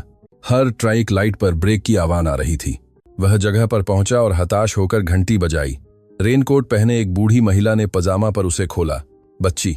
एडवर्ड ने इससे पहले कि वह कुछ कह पाती पूछा, कौन सी बच्ची? अनन्या, 7 साल की, सीधे बाल, नीला बैग। महिला हिचकिचाई। क्या आप उसके पिता हैं? नहीं, मैं उसका देखभाल करने वाला हूं। कृपया, क्या वह यहां है या नहीं? वह आज सुबह भीगी हुई, कांपते हुए आई थी। उसने कहा कि उसे एक सुरक्षित जगह की जरूरत है क्योंकि उसकी मां अस्पताल में है और उसके पास घर नहीं है। एडवर्ड ने राहत की सांस ली। क्या मैं उसे देख सकता हूं? महिला ने उसे अंदर जाने दिया। आश्रय में गर्म सूप और गीले कपड़ों की खुशबू आ रही थी। 2 कमरों में कई बिस्तर बटे हुए थे। एक कोने में एक गद्दे पर अनन्या एक कंबल में लिपटी हुई थी। उसके जूते कीचड़ से भरे बगल में रखे थे। उसकी आंखें खुली थीं। वह छत को देख रही थी। जब उसने उसे देखा तो वह उठी नहीं, बस उसे ऐसे देखा जैसे उसे पता न हो कि खुश होना है या डरना है। तुम ऐसे क्यों चली गई? एडवर्ड ने उसके बगल में बैठकर पूछा। क्योंकि मेरे पास अब घर नहीं है और मैं आपको और परेशान नहीं करना चाहती थी।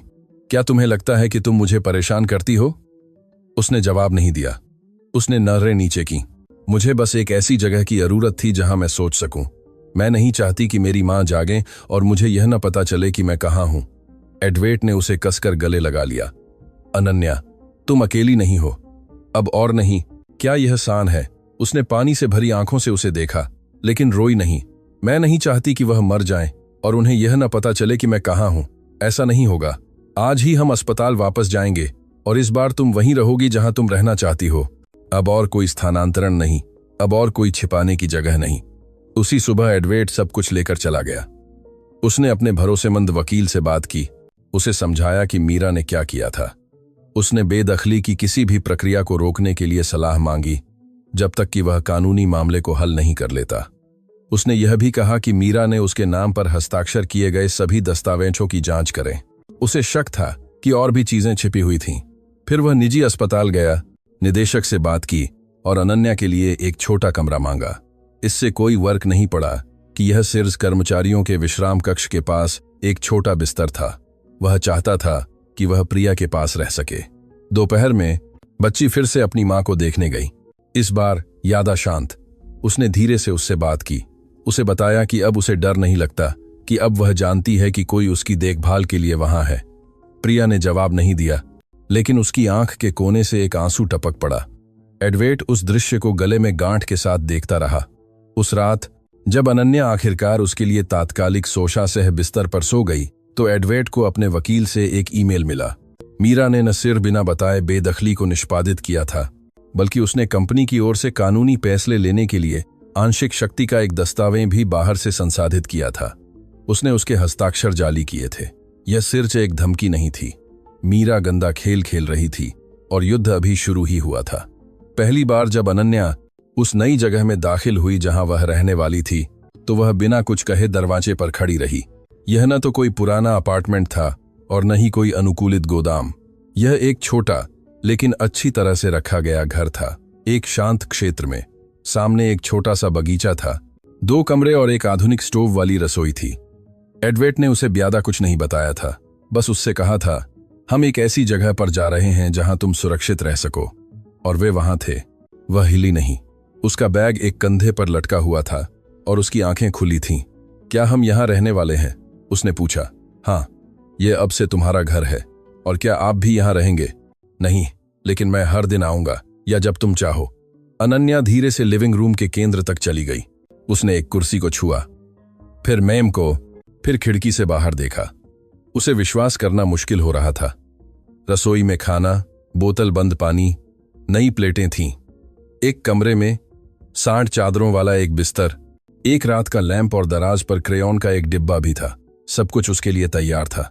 अगर तुम चाहो तो मैं अकेली रह सकती हूं, लेकिन मैं थोड़ी देर भी रुक सकती हूं, एडवेट ने जवाब दिया।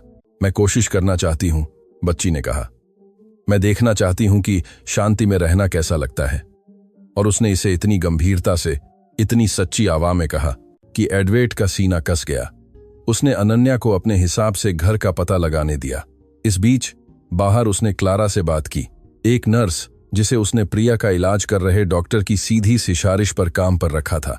वह 24 घंटे उपलब्ध रहेगी, बच्ची की मदद करने के साथ साथ जरूरत पड़ने पर अस्पताल जाने के लिए भी।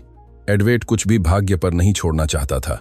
क्लारा एक किराने के बैग और एक दयालु मुस्कान के साथ अंदर आई। वह सफेद वर्दी और बॉस के चेहरे वाली विशिष्ट नर्स नहीं थी। गर्मजोशी वाली, सरल थी, उस तरह की जो बोलने से पहले सुनती है। अनन्या ने उसे तिरछी नजर से देखा, लेकिन कुछ नहीं कहा। एडवेट ने क्लारा को एक दोस्त के रूप में पेश किया जो कभी कभी आने वाली थी। वह नहीं चाहता था कि बच्ची को यह महसूस हो कि उस पर नजर रखी जा रही है। वह रात अलग थी। अनन्या दरवाजा खुला रखकर सोई, लेकिन इसलिए नहीं कि वह डर गई थी। वह सुनना चाहती थी कि कोई आता है या नहीं। एडवेट ने लिविंग रूम से सुना कि वह कैसे समान रूप से, शांति से सांस ले रही थी। वह पूरी रात नहीं हिली। सुबह 6 बजे वह पहले ही जाग चुकी थी। रसोई में एक कप गर्म दूध और नैपकिन में लिपटी हुई रोटी के साथ बैठी थी। मैं अपनी मां को लिख रही हूं। जब एडवेट पास आया तो उसने कहा, मैं चाहती हूं कि उन्हें पता चले कि हम ठीक हैं। क्या मैं किसी चीज में तुम्हारी मदद कर सकता हूं? क्या आप मुझे बाद में अस्पताल ले जा सकते हैं? बिल्कुल, जिस समय तुम कहो।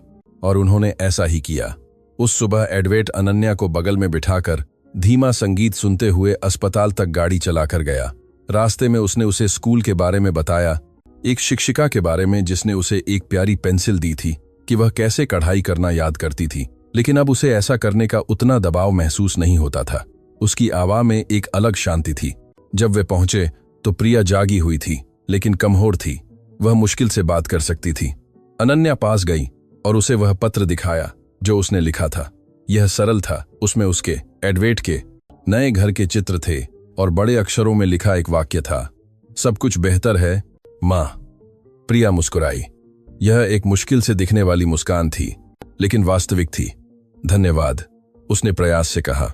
एडवेट बिना परेशान किए पीछे खड़ा रहा। उसे यह सुनने की जरूरत नहीं थी कि वे क्या कह रही थीं। बस उन्हें देखकर उसकी आत्मा शांत हो गई। वह हत्ता कई चीहों से गुंदरा। अनन्या ने बेहतर खाना शुरू कर दिया। यादा शांति से सोने लगी। क्लारा उसे पास के स्कूल में दाखिला दिलाने के लिए ले गई। उन्हें ज्यादा परेशानी नहीं हुई। एक शिक्षक ने स्थिति को समझा और उन्होंने उसे तुरंत स्वीकार कर लिया। यह एक साधारण पड़ोस का स्कूल था, लेकिन अच्छे लोगों के साथ। अनन्या ने कोई आपत्ति नहीं की, बस एक नई नोटबुक और इरेयर वाली पेंसिल मांगी। एडवेट ने उसे एक पूरा स्कूल बैग खरीद कर दिया और उसने उसे सावधानी से भरा, जैसे कि वह कोई खजाना हो। प्रिया इस बीच धीरे धीरे इलाज का जवाब दे रही थी। यह कोई चमत्कारी सुधार नहीं था, लेकिन यह सा था कि अस्पताल का बदलाव, आराम और नई दवाएं काम कर रही थीं। कभी कभी वह आंखें खोलती थी, अनन्या के बारे में पूछती थी और छोटी छोटी चीजें भी मांगती थीं। एक सूप, एक जूस, फूलों वाला एक कंबल। एडवेट सब कुछ संभालता था। एक दोपहर अस्पताल की डॉक्टर उसके साथ बैठी और उससे कहा, उनकी स्थिति अभी भी नाजुक है, लेकिन वह लड़ रही हैं और अपनी बेटी को पास देखकर वह जागी हुई रहती हैं। क्या वह ठीक हो सकती हैं? हम जो कर रहे हैं उससे उनके पास एक वास्तविक अवसर है। यह निश्चित नहीं है, लेकिन यह संभव है। और एडवेट के लिए यह पहले से ही कुछ बहुत बड़ा था। एक अवसर, एक दूसरा मौका। इन सब के बावजूद वह अपनी सतर्कता कम नहीं कर रहा था। वह जानता था कि मीरा इतनी आसानी से हार नहीं मानेगी। उसके वकील के आखिरी ईमेल के बाद से उसका कोई संकेत नहीं मिला था, लेकिन इससे उसे शांत नहीं हुआ, बल्कि इसके विपरीत। वह उसकी शैली जानता था। जब वह शांत होती थी तो इसलिए कि वह कुछ बड़ा योजना बना रही थी। इसलिए उसने अपने खुद के मोहरे चलाना शुरू कर दिया। उसने दस्तावेज इकट्ठा किए, ईमेल का बैकअप लिया, अपने लेखाकार से मीरा द्वारा पिछले कुछ हाथों में किए गए हर लेन देन की रिपोर्ट मांगी। वह सबूत के बिना काम नहीं करना चाहता था। अगर वह अनन्या और प्रिया की रक्षा करने जा रहा था तो वह सब कुछ के साथ ऐसा करेगा। अंदर से वह अब सिर्फ उनके लिए ऐसा नहीं कर रहा था। उसे लगा जैसे उसके अंदर कुछ जल गया हो, जैसे यह कहानी भी उसकी अपनी तरह से कुछ बदलने, कुछ ऐसा करने का तरीका था जो वास्तव में मायने रखता था। एक रात जब वे अस्पताल से लौट रहे थे तो अनन्या ने अचानक उसे देखा जब उसने उम्मीद नहीं की थी। आप यह सब हमारे लिए क्यों कर रहे हैं? एडवेट एक ट्रैफिक लाइट पर रुक गया। उसने उसे तिरछी नजर से देखा। क्योंकि किसी को तो करना था, लेकिन आप क्यों? क्योंकि मेरे पास वह है जिसकी जरूरत है, और क्योंकि तुम इसके लायक हो। अनन्या ने कुछ नहीं कहा, बस खिड़की पर अपना सिर रख लिया। और हालांकि उसने इसे शब्दों में नहीं कहा, उसी पल वह समझ गई कि उसके पास आखिरकार कुछ ऐसा था जिसे खरीदा या मांगा नहीं जा सकता, कोई ऐसा जो नहीं जाएगा। मीरा हारना नहीं जानती थी। उसे कभी दूसरे स्थान पर रहना पसंद नहीं था। युवावस्था से ही उसने सीखा था कि दुनिया उन लोगों के लिए थी जो चलना जानते थे, उन लोगों के लिए नहीं जो इंतजार करते थे कि कुछ अच्छा उन पर गिरेगा। इसलिए जब उसे पता चला कि एडवेट ने न सिर्फ कानूनी रूप से बेदखली को रोक दिया है, बल्कि उसने जो कुछ भी उसने हस्ताक्षर किया था उसकी जांच करने के लिए वकील भी लगाए हैं, तो वह जान गई कि उसे कार्य करना होगा। उसने तुरंत अपने सबसे करीबी संपर्कों में से एक को बुलाया, एक आदमी जो पहले कंपनी में बाहरी लेखाकार के रूप में काम करता था। उसने उससे एडवेट के हालिया लेना देनों के बारे में सब कुछ पता लगाने के लिए कहा। खाते, जर्चे, दान, कुछ भी जो संदिग्ध लग सकता था। मैं जानना चाहती हूं कि वह किस में शामिल है और क्या मैं इसका इस्तेमाल उसके खिलाफ कर सकती हूं, उसने बिना किसी भूमिका के उससे कहा। उस आदमी ने थोड़ा हिचकिचाया, लेकिन मीरा ने उसे पैसे की पेशकश की और उसे मना लिया। एक हफ्ते से भी कम समय में उसके पास निजी हस्तांतरण, कंपनी के पैसे से भुगतान की गई चिकित्सा रसीदों, यहां तक कि प्रिया के नाम पर स्थानांतरण टिकटों से भरी एक पूरी फाइल थी। उसके साथ उसने अपनी चाल चली। सबसे पहले उसने एक रिपोर्ट तैयार की। उसने इसे इस तरह से बनाया कि एडवेट कंपनी के संसाधनों का उपयोग संगठन के बाहर के लोगों को अनधिकृत रूप से लाभ पहुंचाने के लिए कर रहा था। उसने झूठे आर्थिक नुकसान का एक विश्लेषण भी शामिल किया, जिसमें बढ़े हुए डेटा और कटे हुए ईमेल का उपयोग किया गया था, जिसमें उसने यह स्पष्ट किया था कि वे व्यक्तिगत अर्चे थे।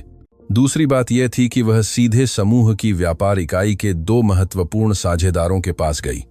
उसने यह सब ऐसे प्रस्तुत किया जैसे वह कंपनी के बारे में चिंतित हो। मैं कोई हंगामा नहीं करना चाहती, उसने मीठी आवाज में कहा, जैसे उसे वास्तव में दर्द हो रहा हो, लेकिन यह एक वित्तीय समस्या हो सकती है और मैं नहीं चाहती कि यह हम सब पर पड़े। साझेदार इतने सारे नंबर और दस्तावेज देखकर संदेह करने लगे। मीरा ने यह विचार बोने का ध्यान रखा कि एडवेट आवेगपूर्ण, अव्यवस्थित, यहां तक कि गैर जिम्मेदार तरीके से काम कर रहा था। वह कंपनी के पैसे को ऐसे खर्च कर रहा है जैसे वह उसका अपना हो, और यह सब एक बीमार किराएदार और एक बच्ची के लिए जो रिश्तेदार भी नहीं है। एक साझेदार को यह पागलपन जैसा लगा। एक बच्ची, और वह बिना हमारी जानकारी के ऐसा कर रहा है। ठीक है, मीरा ने अपनी आवाज धीमी करते हुए कहा, और अगर कोई जांच करता है तो इससे हमें कानूनी परिणाम हो सकते हैं। धीरे धीरे विचार बनने लगा। मीरा सिर्फ एक सजा नहीं चाहती थी, वह एडवेट से नियंत्रण छीनना चाहती थी। वह जानती थी कि उसे इसके लिए और समर्थन की जरूरत है, इसीलिए उसने सावधानी से चलना शुरू कर दिया। वह ऑफिस गई, भरोसेमंद कर्मचारियों से बात की, ऐसे वाक्य फेंकते हुए, वह अब पहले जैसा नहीं रहा है, वह अजीब तरह से काम कर रहा है, वह कुछ छिपा रहा है। रणनीति साज थी, उसे अलग थलग करना। इस बीच एडवेट को हमले के स्तर के बारे में पता नहीं था।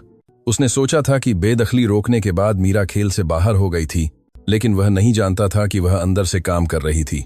एक दिन अपने ऑफिस पहुंचने पर उसने अपने डेस्क पर एक पत्र पाया, संसाधनों के अनुचित उपयोग के लिए साझेदारों की एक असाधारण बैठक में उपस्थित होने के लिए एक अधिसूचना। उसने कागज को कई बार पढ़ा, उसे विश्वास नहीं हो रहा था। उसने प्रिया और अनन्या के लिए जो कुछ भी किया था वह उसकी जेब से निकला था, कंपनी से नहीं। लेकिन दस्तावेज कुछ और कह रहा था। सब कुछ ऐसे विस्तार से बताया गया था जैसे कि यह भ्रष्टाचार हो। उसने अपने वकील को कॉल किया। मीरा इसके पीछे है, कोई और नहीं। क्या तुम्हारे पास सबूत है? अभी नहीं, लेकिन मैं उन्हें हासिल करूंगा। बेहतर होगा कि तुम करो, क्योंकि जो दस्तावेज उन्होंने मुझे भेजा है वह तुम्हें नष्ट करने के लिए बनाया गया है, और अगर तुम अपना बचाव ठीक से नहीं करते हो तो वे तुम्हें कानूनी रूप से समूह से बाहर कर सकते हैं। उस रात वह सो नहीं पाया, डर से नहीं बल्कि गुस्से से। वह जानता था कि मीरा गंदा खेल खेलती थी, लेकिन यह अब एक और स्तर था। सबसे बुरा यह था कि वह अनन्या को कुछ नहीं बता सकता था। वह नहीं चाहता था कि वह खुद को जिम्मेदार महसूस करे। उसकी मां पहले से ही अस्पताल में काई थी। अगले दिन वह सीधे क्लारा के पास गया और उससे पूरे दिन अनन्या की देखभाल करने के लिए कहा। उसने उसे खाना, सांच, कपड़े और पैसे दिए अगर उसे कुछ भी चाहिए हो। फिर वह कंपनी के कानूनी ऑफिस गया और रिकॉर्ड तक पहुंच मांगी। वह देखना चाहता था कि किसने उस दस्तावेज को अधिकृत किया था, और वहां मीरा के हस्ताक्षर थे, जाली लेकिन अच्छी तरह से बनाए गए थे। मुझे इसकी एक प्रति चाहिए, उसने कानूनी सहायक से कहा, और पिछले महीनों के मीरा के ईमेल तक भी पहुंच चाहिए। मैं आपको यह आदेश के बिना नहीं दे सकता, तो कानूनी निदेशक को मेरे पास लाओ। यह गंभीर है। पूरे दिन एडवेट को एहसास हुआ कि वह जितना सोचता था उससे कहीं ज्यादा अकेला था। कई कर्मचारी अब उसे पहले की तरह नमस्ते नहीं कह रहे थे, दूसरे नौरें नीचे कर रहे थे। मीरा मैदान जीत रही थी। उसके पास तात थी, संपर्क थे और व्यापार के लिए एक सही चेहरा था। वह जो कुछ भी कहती थी वह तार्किक लगता था, और यह सबसे खतरनाक था कि उसकी योजना कानूनी लगती थी। दोपहर में उसे एक गुमनाम कॉल आया। एक आवान ने उसे कुछ महत्वपूर्ण बताया। मीरा बच्ची को ढूंढ रही है। वह यह साबित करना चाहती है कि आप उसके साथ रहते हैं ताकि आप पर अवैध गोद लेने का आरोप लगा सके। कौन बोल रहा है? इससे कोई अर्क नहीं पड़ता। बस उसकी देखभाल करें और किसी पर भरोसा न करें। एडवेट ने फोन काट दिया और चुपचाप खड़ा रहा। वह जानता था कि अब यह सिर्फ उसके बारे में नहीं था। अनन्या थारे में थी। अगर मीरा उसे इस घोटाले में शामिल करने में सफल रही तो वे प्रिया से उसकी कस्टडी छीन सकते थे, और सबसे बुरा, वे बच्ची को वापस आने की संभावना के बिना अनाथ आश्रम में डाल सकते थे। वह इसकी इजाजत नहीं दे सकता था। उसने अस्पताल को कॉल किया। प्रिया कैसी हैं? स्थिर, लेकिन बहुत कमजोर, डॉक्टर ने जवाब दिया। आज उन्होंने बेड की आधा प्रतिक्रिया नहीं दी। क्या वह बाद में मिल सकती हैं? बस एक छोटा सा। एडवेट उसी रात उसे देखने गया। वह बेड के पास बैठ गया और धीरे से उससे बात की। प्रिया, मुझे तुम पर भरोसा करने की जरूरत है। मीरा हमारी जिंदगी में घुसने की कोशिश कर रही है, लेकिन मैं उसे नहीं करने दूंगा। मैं अनन्या की रक्षा करूंगा जैसे कि वह मेरी अपनी हो, लेकिन मुझे जरूरत है कि तुम मेरे साथ रहो, भले ही थोड़ा सा, सिर्फ इसलिए कि कागजात सही हों ताकि वह उसे छू न सके। प्रिया ने एक सेकंड के लिए आंखें खोली। उसने मुश्किल से कुछ बुदबुदाया, लेकिन एडवेट कारी समझा। मुझे तुम पर भरोसा है, और इसके साथ वह जान गया कि उसे अंत तक जाना होगा, कीमत कोई भी हो। अनन्या अपने नए स्कूल की वर्दी पहने आईने में खुद को देख रही थी। उसके पास एक अच्छी तरह से इस्त्री की हुई सफेद कमीज, एक नीली स्कर्ट और स्कूल के जूते थे जिनकी खुशबू अभी भी दुकान जैसी थी। वह अजीब लग रही थी, जैसे उसे पता न हो कि यह वह है या कोई और। एडवेट उसे दरवाने से एक हल्की मुस्कान के साथ देख रहा था। तुम अच्छी लग रही हो, उसने कहा। हाँ, उसने अनिश्चितता से पूछा। हाँ, जैसे कोई बच्ची कुछ नया शुरू करने के लिए तैयार हो।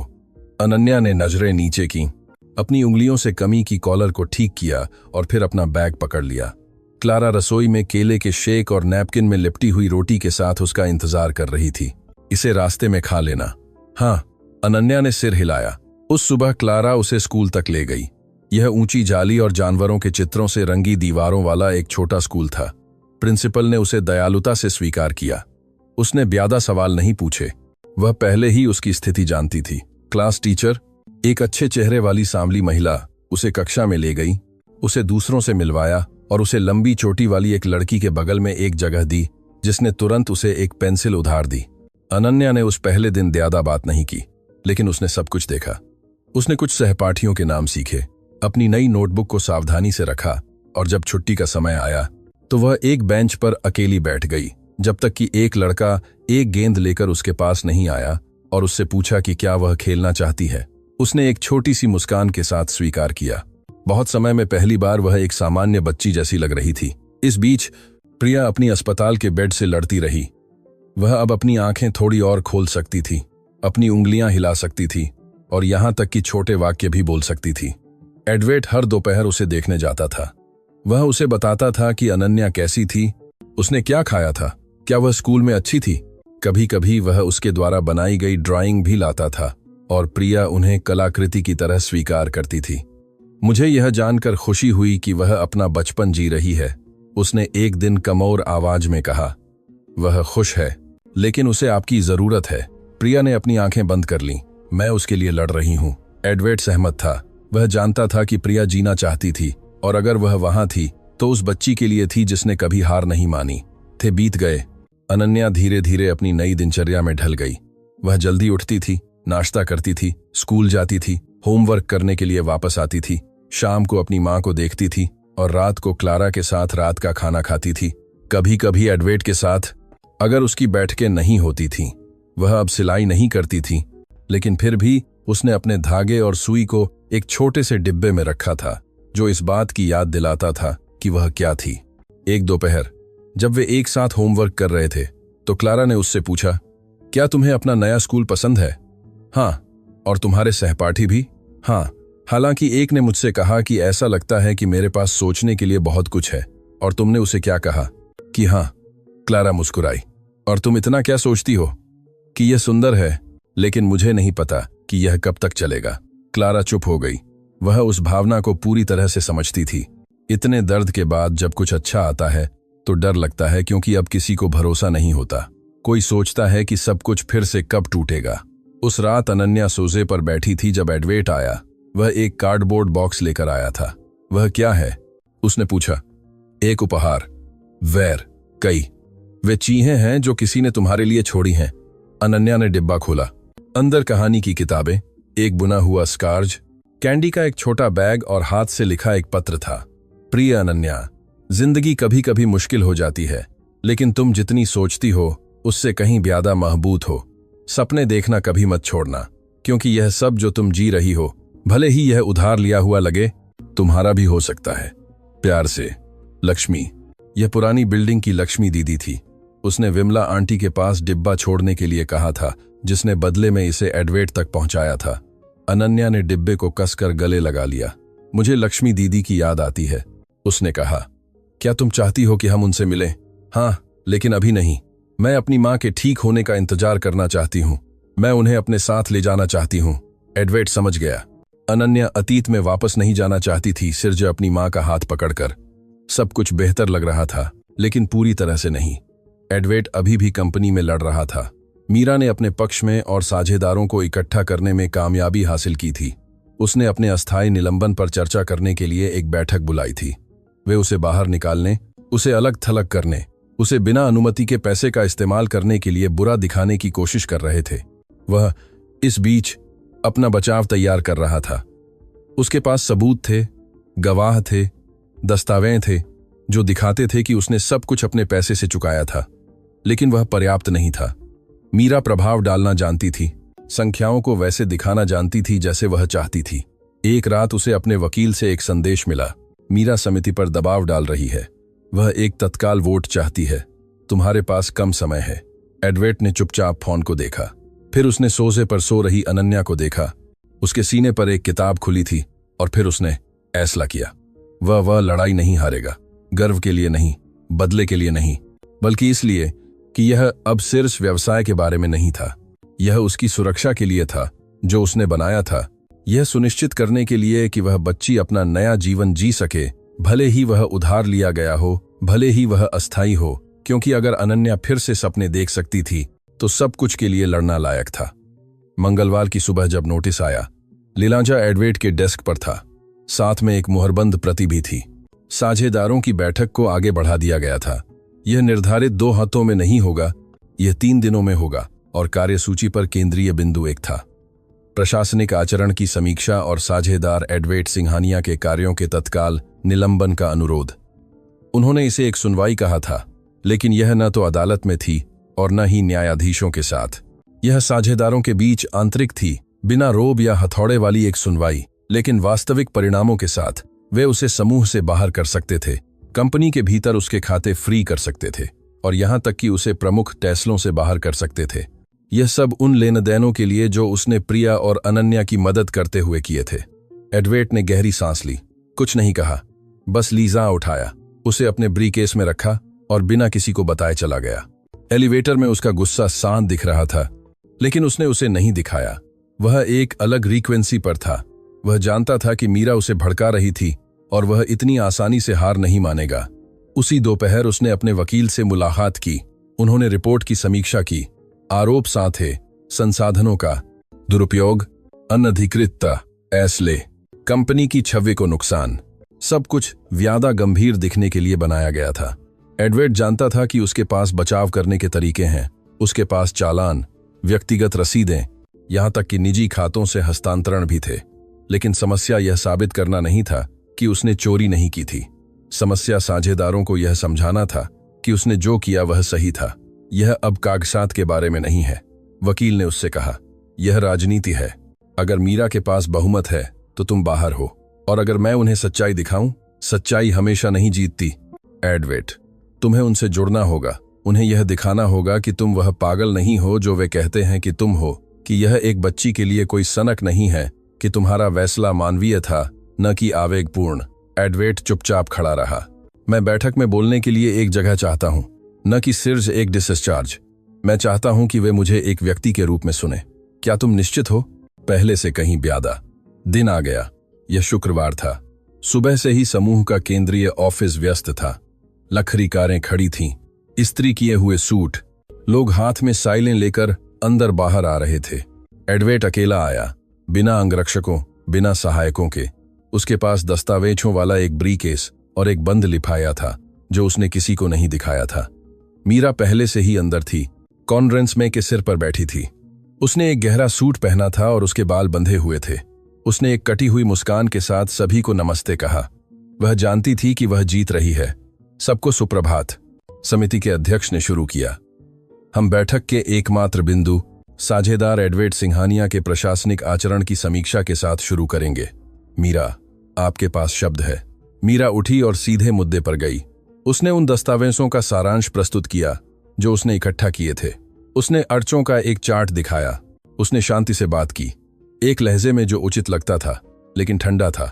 यह उनकी नैतिकता पर सवाल उठाना नहीं है, उसने कहा, बल्कि इस कंपनी की संरचना की रक्षा करना है। व्यक्तिगत फैसले, भले ही वे कितने भी महान क्यों ना हो, समूह के समझौतों से ऊपर नहीं हो सकते। एडवर्ड उसे हाथ बांधकर सुन रहा था। उसने उसे बाधित नहीं किया।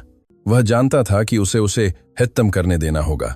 जब बोलने की बारी उसकी आई तो वह धीरे से उठा। उसने एक एक करके हर साझेदार को देखा। कई उसे वापस नहीं देख रहे थे।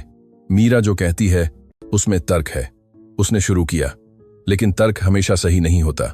हाँ, मैंने अपने पैसे का इस्तेमाल किया। हाँ, मैंने एक बीमार माँ और एक बच्ची की मदद की जो अकेली थी। मैं उसके लिए माजी नहीं मांगता। मैं इसे फिर से करूंगा। कमरे में हल्की फुसफुसाहट हुई। मुझे पता है कि यह कोई फाउंडेशन नहीं है, लेकिन कभी कभी एक व्यक्ति की मदद करने से सब कुछ समझ में आ सकता है। मैंने एक पैसा भी नहीं चुराया। यहां सबूत हैं। उसने ब्रीकेस खोला और एक एक करके कागजात पास करना शुरू कर दिया। तारीखें, रकम, व्यक्तिगत खाते, सब कुछ दस्तावेजित था। और अगर आपको लगता है कि मैं सिर्फ आवेग से काम कर रहा हूं, तो मैं आपको अनन्या से मिलवाता हूं। उसने बंद लिहाया निकाला। अंदर क्रेयॉन से लिखा एक पत्र था। उसने उसे स्क्रीन पर दिखाया। मुझे अकेला न छोड़ने के लिए धन्यवाद। मुझे घर देने के लिए, मुझे मेरी मां से मिलने ले जाने के लिए। जब वह ठीक हो जाएंगी तो मैं आपको अपने जन्मदिन पर आमंत्रित करना चाहती हूं। यह पत्र आपको मनाने के लिए नहीं है, यह आपको यह याद दिलाने के लिए है कि बाहर ऐसी चीजें हैं जो प्रतिशत से ज्यादा मायने रखती हैं। और अगर आप आज मुझे इसके लिए यहां से निकालने का फैसला करते हैं तो ठीक है, लेकिन कम से कम मुझे पता होगा कि मैंने सही किया। सन्नाटा। मीरा धीरे धीरे सांस ले रही थी। उसने उम्मीद नहीं की थी कि वह ऐसे बोलेगा, कि वह अपना बचाव नहीं करेगा बल्कि दिल से बात करेगा। साझेदारों में से एक ने बोलने के लिए कहा।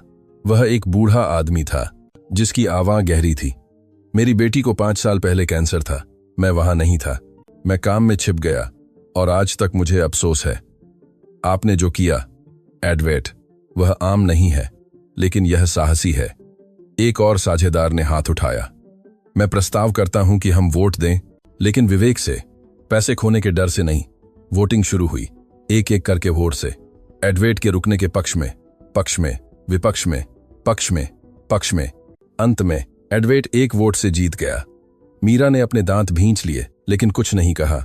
वह उठी, अपना सामान उठाया और बिना अलविदा कहे चली गई। उसकी योजना विफल हो गई थी। अभी के लिए एडवेट अपनी सीट पर बिना हिले बैठा रहा। वह मुस्कुराया नहीं। उसने बस एक पल के लिए अपनी आंखें बंद कर लीं, जीत के लिए नहीं, आराम के लिए। बाहर क्लारा उसका इंतजार कर रही थी, एक मिस्ड कॉल के साथ। एडवेट ने तुरंत जवाब दिया, सब ठीक है। क्लारा की आवाज जल्दी में सुनाई दी, तुम्हें आना होगा, यह प्रिया है। कुछ हुआ है, और एक बार फिर सब कुछ बदल गया। एडवेट ऑफिस से सीधे अस्पताल के लिए भागा। ट्रैफिक भयानक था, लेकिन वह इंतजार करने वाला नहीं था। वह संकरी सड़कों से गुजर गया, 2 ट्रैफिक लाइटों को नहरअंदा किया और लगभग एक खंभे से टकरा गया। जब वह पहुंचा तो क्लारा गंभीर चेहरे के साथ प्रवेश द्वार पर उसका इंतजार कर रही थी। क्या हुआ? प्रिया को सांस लेने में तकलीफ हुई। वह सो रही थीं जब अचानक वह बहुत उत्तेजित हो गईं। उन्होंने बात करने की कोशिश की, लेकिन नहीं कर सकी। डॉक्टरों ने उन्हें स्थिर कर दिया है, लेकिन वह पहले से कहीं ज्यादा कमजोर है, और अनन्या उसके साथ है। वह कमरे से बाहर नहीं आना चाहती थी। वह उसका हाथ पकड़े बैठी रही। एडवेट ने 2 बार नहीं सोचा, वह अंदर चला गया। प्रिया पहले से ज्यादा तारों से जुड़ी हुई थी। उसका चेहरा पीला, लगभग बेरंग लग रहा था। अनन्या अपनी आंखें लाल और मुंह दबाए उसके बगल में बैठी थी। वह रो नहीं रही थी, अब उसके पास आंसू नहीं थे। वह बस वहीं बैठी थी, अपनी मां को दृढ़ता से पकड़े हुए थी। वह कैसी है? एडवेट ने धीमी आवाज में पूछा। अनन्या ने जवाब नहीं दिया, बस उसे देखा, और उस नजर ने सब कुछ कह दिया। डर, थकान, निराशा। उस रात कोई शब्द नहीं थे। किसी ने रात का खाना नहीं खाया, कोई नहीं सोया। एडवेट इंतजार कक्ष में इधर उधर घूमता रहा। क्लारा उसे कौंसी लाई, लेकिन उसने उसे छुआ भी नहीं। वह सिर्फ यह सोच सकता था कि यह सब कितना अन्यायपूर्ण था कि इतने प्रयास के बाद, ठीक अभी जब अनन्या को आखिरकार थोड़ी शांति मिली थी, जिंदगी उसे फिर से किनारे पर धकेलने आ गई। सुबह 5 बजे एक डॉक्टर प्रिया के कमरे से बाहर आया। उसने शांति से उससे बात की। उन्होंने रात बिता ली है, लेकिन वह बहुत अस्थिर हैं। हमें एक और आक्रामक उपचार की जरूरत है। हम कुछ भी गारंटी नहीं देते हैं, लेकिन यह उन्हें और समय दे सकता है। कोई और विकल्प नहीं है, इसे करो। एडवेट ने बिना किसी हिचकिचाहट के कहा, चाहे कुछ भी खर्च हो। डॉक्टर ने सिर हिलाया। वह वापस अंदर चला गया। घंटों बाद जब सूरज ऊपर था, एडवेट ताड़ी हवा लेने के लिए बाहर निकला। वह अस्पताल के प्रवेश द्वार के पास एक बेंच पर बैठ गया। उसकी आंखें सूजी हुई थीं, वह थका हुआ था। तभी कोई उसके बगल में बैठ गया। उसने उसे देखा भी नहीं। मैंने तुम्हें ऐसे देखने की उम्मीद नहीं की थी, एक जानी पहचानी आवाज ने कहा। वह मुड़ा। यह विमला आंटी थी। आप यहाँ क्या कर रही हैं? बच्ची ने मुझे क्लारा के फोन से एक संदेश भेजा। उसने कहा कि उसकी माँ बहुत बीमार है, मैं घर पर नहीं रुक पाई। एडवेट ने उसे हैरानी से देखा। उसे नहीं पता था कि वे बात करती थीं। और आपको पता कैसे चला कि यहाँ कैसे आना है? मैं बूढ़ी हूँ, मूर्ख नहीं। मैंने पूछा। मैं चली, मैं यहाँ हूँ। एडवेट ने कई दिनों में पहली बार मुस्कुराया। धन्यवाद। मुझे अभी धन्यवाद मत दो। महिला ने अपने पर्स से एक USB स्टिक निकालते हुए कहा, मेरे पास कुछ है जो शायद तुम्हारे काम आए। वह क्या है? मीरा की एक रिकॉर्डिंग। उस रात जब वे बेदखली के लिए आए थे, मैंने उसे सीढ़ियों पर फोन पर बात करते हुए सुना। उसने मुझे नहीं देखा, लेकिन मेरा रिकॉर्डर चालू था। मुझे बिल्डिंग की आवाजें रिकॉर्ड करना पसंद है जब मैं सो नहीं पाती हूँ। मुझे पता है यह अजीब लगता है, लेकिन मैंने सब कुछ रिकॉर्ड कर लिया। एडवेट ने USB स्टिक को सावधानी से लिया। और यह क्या कहता है? यह ऐसी बातें कहता है जो तुम्हारी मदद कर सकती हैं। वह जाली का अगनहाथ कुछ साझेदारों को खरीदने के बारे में बात करती है। वह तुम्हारा मजाक भी उड़ाती है। वह कहती है कि वह तुम्हें सबूत के साथ या सबूत के बिना नीचे गिरा देगी। एडवेट ने मुट्ठी भींच ली। यह सब कुछ बदल देता है। इसका अभी उपयोग मत करना, सही समय का इंतजार करो। अगर तुम उसे गिराने जा रहे हो तो इसे अच्छी तरह से करो ताकि वह उठ न सके। और आप मेरी मदद क्यों कर रही हैं? क्योंकि कोई भी उस बच्ची से पंगा नहीं लेता है, महिला ने दृढ़ आवाज में जवाब दिया। कोई नहीं, जो कुछ भी उसने अनुभव किया है उसके बाद नहीं। और तुमने उसे जीत लिया है। तुमने उसके लिए लड़ने का अधिकार जीत लिया है। एडवेट को पता नहीं था कि क्या कहे। उसने बस यूएसबी स्टिक को अपने कोट में रखा जैसे कि वह सोना हो। उसी दिन वह अपने वकील के ऑफिस गया। मेरे पास एक रिकॉर्डिंग है, यह मीरा की है। यह पूरी तरह से कानूनी नहीं है, लेकिन यह सान है। यह धोखाधड़ी, हेरफेर कि उसने कैसे सब कुछ प्लान किया के बारे में बात करती है। इसे किसने रिकॉर्ड किया? एक पड़ोसन, प्रत्यक्षदर्शी। तो यह उपयोगी है, लेकिन इसे सावधानी से इस्तेमाल करना होगा। अगर हम इसे अभी बाहर निकालते हैं तो वह कह सकती है कि यह संपादित है। हमें कुछ और चाहिए। क्या? किसी और ने सुना हो? एक और गवाह, कोई ऐसा जो पुष्टि करे कि वह वहां थी और उसने उसे वह कहते हुए सुना। एडवेट ने थोड़ी देर सोचा, फिर अपना सेलोन निकाला, डायल किया। लक्ष्मी दीदी। हाँ। क्या आप उस रात बिल्डिंग में थी जब मीरा आई थी? हाँ, मैं अपनी रसोई में थी। क्यों? क्या आपने कुछ सुना? हाँ, कुछ ऐसा कि सब कुछ पहले से ही तय हो गया था कि मालिक भी उन्हें नहीं बचा सकता था। इससे बहुत मदद मिलती है। उस दोपहर एडवेट और उसके वकील ने सब कुछ तैयार किया। बयान, सबूत, सान बैंक, लेन देन और अब 2 लोगों की गवाही जिनके पास पाने के लिए कुछ नहीं था। एक गपशप करने वाली पड़ोसन और एक सेवानिवृत्त कढ़ाई वाली। किसी ने भी उन्हें सहयोगी के रूप में उम्मीद नहीं की होगी, लेकिन कभी कभी सबसे मजबूत मोड़ वहां से आते हैं जहां कोई नहीं देखता। दिन खत्म होने से पहले एडवेट अस्पताल गया। क्लारा एक अच्छी खबर के साथ उसका इंतजार कर रही थी। प्रिया ने नए उपचार पर थोड़ी प्रतिक्रिया दी थी। वह बात नहीं कर रही थी, लेकिन वह अपने हाथ हिला सकती थी। उसे अब बेहोश नहीं किया गया था। उसकी आंखें खुली थीं और जब अनन्या पास आती थी तो वह उसकी ओर देखती थी। तुम्हारी मां पूरी ताकत से लड़ रही हैं, एडवेट ने बच्ची से कहा। और तुम भी? इसलिए मैं पीछे नहीं रह सकता। अनन्या ने सिर हिलाया। फिर उसने धीमी आवाज में पूछा, और वह बुरी महिला? उन्होंने अभी तक हार नहीं मानी है, लेकिन उनके पास उतनी ताकत नहीं है जितनी वह सोचती हैं। और अगर वह वापस आती है, एडवेट ने आंख मारी, उन्हें वापस आने दो, हम उनका इंतजार कर रहे हैं। उस सुबह एडवेट सीधा एक विचार के साथ उठा। आज मीरा गिरेगी। हो सकता है कि पूरी तरह से नहीं, लेकिन इतना तो जरूर कि वह वहां हस्तक्षेप करना बंद कर दे जहां उसे नहीं करना चाहिए था। उसने एक साधारण शर्ट पहनी, न कोई कोट न टाई।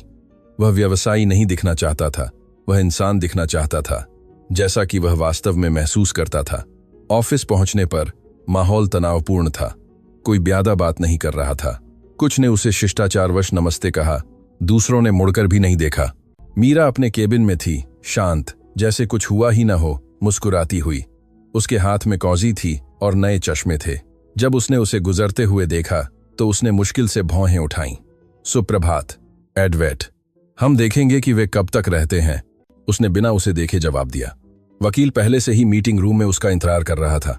उसके पास कागजात से भरी एक शाइल और एक नई यूएसबी स्टिक थी। विमला आंटी भी वहां थीं, सादी वेशभूषा में, लेकिन एक ऐसा रवैया था जो प्रभावित करता था। जैसे ही मीरा ने उसे अंदर आते देखा, उसके चेहरे पर कुछ बदल गया। 1 सेकंड के लिए उसकी मुस्कान गायब हो गई। वह यहां क्या कर रही है? गवाह, एडवेट ने शांति से कहा। किसकी गवाह? तुम देखोगी। साझेदार आने लगे। वे हमेशा की तरह बैठ गए, सबसे पुराने कोने पर, नए पीछे और मैं चुप रहूंगा वाले किनारे पर। बैठक औपचारिक रूप से शुरू हुई। हमेशा की तरह समूह के अध्यक्ष ने दिन का सारांश दिया। लेकिन जब एडवेट की बारी आई तो सब कुछ बदल गया। मैं सबूत लाया हूं कि हेरफेर किए गए दस्तावेजों के साथ बेदखली करने की कोशिश की गई थी, उसने शुरू किया। यह भी सबूत है कि आंतरिक प्राधिकरणों में मेरे हस्ताक्षर जाली किए गए थे। मीरा ने हाथ बांध लिए। आप यह बिना सबूत के कहेंगे? एडवेट ने यूएसबी स्टिक निकाली। यहां एक रिकॉर्डिंग है, और यहां, उसने विमला आंटी की ओर इशारा किया, कोई ऐसा है जो वहां था जब आपने खुद बात की थी कि आप सबूत के साथ या उनके बिना मुझे कैसे गिराएंगी। यह कुछ भी साबित नहीं करता, इसे संपादित किया जा सकता है, मीरा ने कहा। एडवेट के वकील ने बोलना शुरू किया।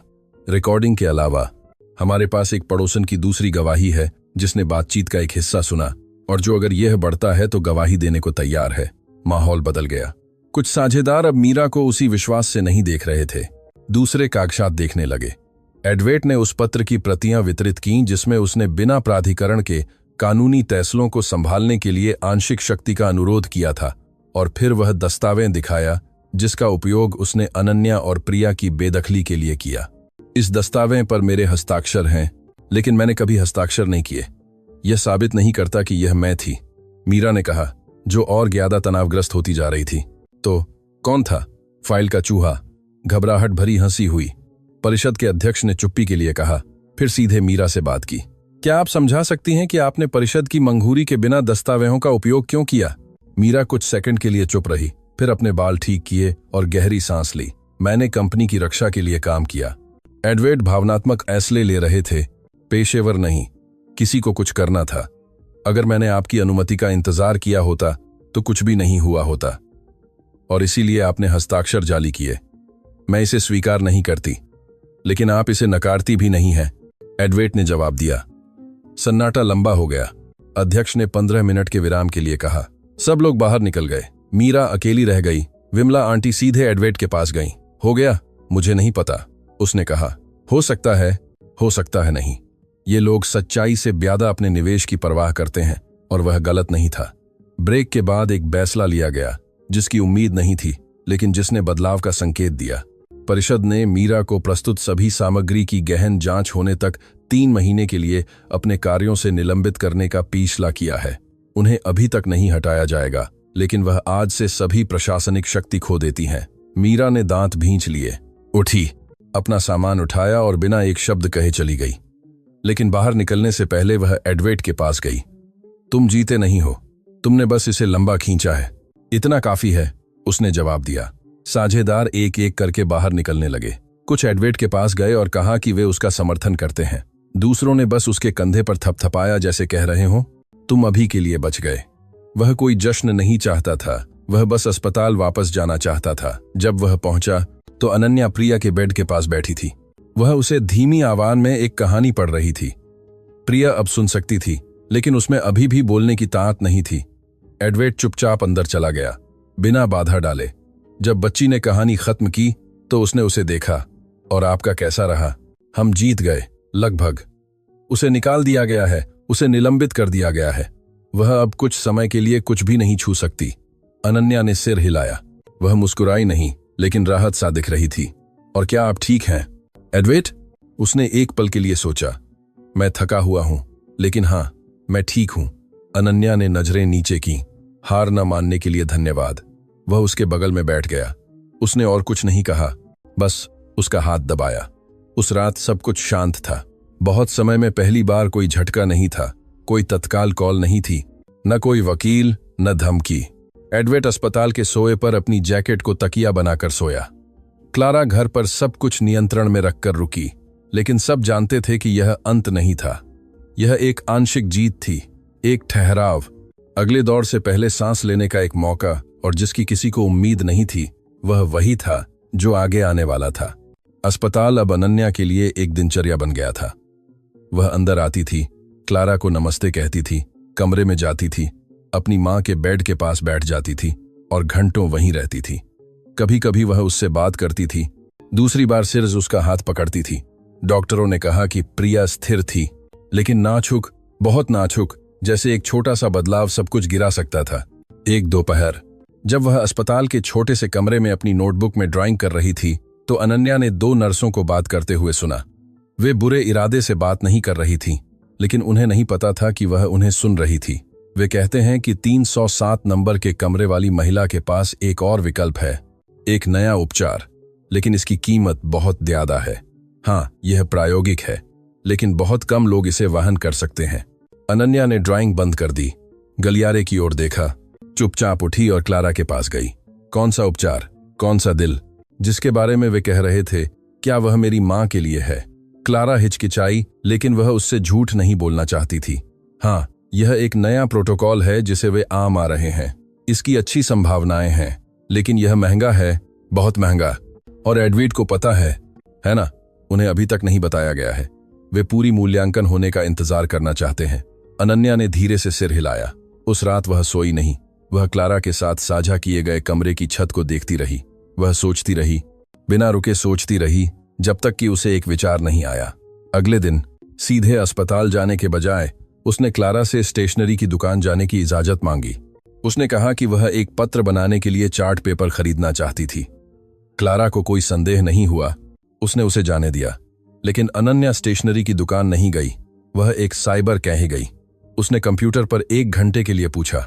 प्रभारी ने मुश्किल से उसे देखा, वह अपने सेल जोन में व्यस्त था। अनन्या बैठ गई, गूगल पर कढ़ाई कैसे बेचें खोजा और पढ़ना शुरू कर दिया। 1 हफ्ते तक गुप्त रूप से उसने कढ़ाई करना शुरू कर दिया। उसने अपने डिब्बे में रखे धागे निकाले और छोटे टुकड़े बनाए। दिल, नाम, हिम्मत करो या सब ठीक हो जाएगा जैसे वाक्य। स्कूल में एक सहपाठी ने उसे अपने सैलून से तस्वीरें लेने में मदद की। अनन्या उन्हें एक फेसबुक पेज पर अपलोड करती थी जिसे उसने धागे के सपने नाम से बनाया था। उसने बिक्री समूहों में प्रकाशित किया, पार्सल सेवा द्वारा शिपिंग की पेशकश की, संदेश द्वारा नाम भेजने के लिए कहा और उसने उन्हें नैपकिन, रूमाल या कपड़े के टुकड़ों पर कढ़ाई किया जिसे वह बाद में पुरानी कैंची से काटती थी। डिलीवरी उसने उस कोने पर की जहां एक डिलीवरी मैन गुजरता था जिससे उसने मदद मांगी थी। उसने एडवेट, क्लारा या अपनी शिक्षिका को कुछ नहीं बताया। किसी को नहीं पता था कि वह क्या कर रही थी। उसने जो भी पैसा कमाया उसे एक छोटे से डिब्बे में रखा जिसे उसने गद्दे के नीचे छिपा दिया। कागज और पेंसिल से वह जो कुछ भी कमाती थी सब कुछ नोट करती थी। लक्ष्य 10 शून्य तक पहुंचना था। उसे नहीं पता था कि इससे मदद मिलेगी या नहीं, लेकिन कुछ तो था। वह योगदान देना चाहती थी। वह यह महसूस करना चाहती थी कि वह भी अपनी मां को बचा सकती है। 2 हफ्ते बीत गए। एक दोपहर एडवेट उसके कमरे में एक नया स्कूल बैग छोड़ने के लिए आया। उसने उसे हाथ में एक सुई और मेज पर सिर रखकर सोते हुए पाया। बगल में बैंगनी धागे से प्रिया नाम कढ़ाई किया हुआ कपड़े का एक टुकड़ा था। वह क्या कर रही है? उसने हैरान होकर पूछा। क्लारा, जो पीछे आ रही थी, ने आश्चर्य से आंखें खोली। उसे कोई अंदाजा नहीं था। अनन्या, एडवेट ने उसके कंधे को छूते हुए कहा। यह क्या है? बच्ची झटके से जाग गई। उसके चेहरे पर साड़ दिख रहा था कि वह नहीं चाहती थी कि उसे पकड़ा जाए। उसने कपड़े को छिपाने की कोशिश की, लेकिन बहुत देर हो चुकी थी। एडवेट ने पैसे वाला डिब्बा, नोट्स भेजने के लिए तैयार लिहाए देखे। क्या तुम यह बेच रही हो? अनन्या ने नजरें नीचे की। हाँ। किस लिए? मदद के लिए, मेरी मां के इलाज के लिए। मैं नहीं चाहती कि वह पैसे की कमी से मर जाए। एडवेट उसके सामने घुटनों के बल बैठ गया। उसने उसके कंधों को पकड़ा। ऐसा नहीं होगा। तुम्हें इसका बोझ उठाने की जरूरत नहीं है। यह तुम्हारी जिम्मेदारी नहीं है। हाँ, है, उसने दृढ़ता से कहा, क्योंकि उन्होंने हमेशा मेरे लिए सब कुछ किया। अब मेरी बारी है कि मैं उनके लिए कुछ करूं। एडवेट को पता नहीं था कि क्या कहे। अंदर से कुछ टूट गया। वह चिल्लाना चाहता था, लेकिन उसके खिलाफ नहीं, दुनिया के खिलाफ। 7 साल की बच्ची को अपनी दोपहर, अपने खेल और अपनी मां को बचाने के लिए अपने आराम का बलिदान करते हुए देखने का अन्याय। तुमने कितना जमा किया है? 2800, उसने धीरे से जवाब दिया। और तुम्हें कितनी जरूरत है? मुझे नहीं पता, मैं बस मदद करना चाहती हूं, भले ही थोड़ा सा हो। एडवेट ने अपनी आंखें बंद कर लीं। अगले दिन वह अस्पताल गया। उसने उपचार के बारे में पूछा और विवरण मांगा। इसकी कीमत 45 शून्य थी, साथ ही प्रारंभिक परीक्षण भी। वह इसका भुगतान कर सकता था, बेशक, लेकिन उसने कुछ अलग करने का फैसला किया। घर लौटकर उसने अनन्या से कहा, मैं जो कमी है वह लगाऊंगा, लेकिन तुम वह पैसा दोगी जो तुमने इकट्ठा किया है। यह तुम्हारा प्रयास है, यह तुम्हारा उपहार है और तुम्हारी मां को यह जानने का अधिकार है। अगले दिन डिब्बे को हाथों में लिए अनन्या डॉक्टर के क्लिनिक में दाखिल हुई। वह घबराई हुई थी, लेकिन दृढ़ थी। यह मेरी मां के इलाज के लिए है, उसने डिब्बे को डेस्क पर रखते हुए कहा। डॉक्टर ने उसे आश्चर्य से देखा। एडवेट, जो पीछे था, बस मुस्कुराया। बाकी वह लगाएंगे, लेकिन यह सबसे कीमती है। उस दोपहर अनन्या ने प्रिया को बताया कि उसने क्या किया था। प्रिया बात नहीं कर सकती थी, लेकिन उसने उसका हाथ कसकर दबाया और रोई। वह चुपचाप रोई, भावना से, प्यार से, गर्व से, क्योंकि उसकी बेटी न सिर्फ महबूब थी बल्कि एक चमत्कार थी। डॉक्टरों ने प्रायोगिक उपचार को मंजूरी दे दी। जल्दी से कार्य करना पड़ा। सब कुछ क्रम में था, पैसे पूरे थे, अनुमतियां हस्ताक्षरित थीं, लेकिन एक फैसला अभी भी लंबित था, सबसे महत्वपूर्ण। प्रिया को हां कहना बाकी था। वह पिछले हाथों से यादा जागी हुई थी। वह यादा तानात से अपने हाथ हिला सकती थी और कुछ शब्द बोल सकती थी, हालांकि वह बहुत धीरे से बोलती थी। एडवेट हाथ में कागजात लेकर कमरे में दाखिल हुआ। अनन्या अपनी कढ़ाई वाला डिब्बा लेकर उसके साथ थी। क्लारा दरवाजे पर खड़ी रही। प्रिया, एडवेट ने बेड के पास जाकर कहा, उपचार अब उपलब्ध है। यह जोखिम भरा है, लेकिन यह तुम्हारा सबसे अच्छा विकल्प भी है। अगर हम इसे अभी नहीं करते हैं तो हमें नहीं पता कि बाद में यह संभव होगा या नहीं। प्रिया ने अनन्या की ओर देखा। बच्ची ने उसका हाथ पकड़ा। मैं चाहती हूं कि आप ठीक हो जाएं मां, लेकिन अगर आप नहीं चाहती हैं तो मैं ठीक रहूंगी। बस मुझे बताओ कि आप क्या करना चाहती हैं। सन्नाटा था। प्रिया ने गहरी सांस ली। यह साँढ़ था कि सिर हिलाने में भी उसे दर्द हो रहा था। फिर वह बोली, हाँ।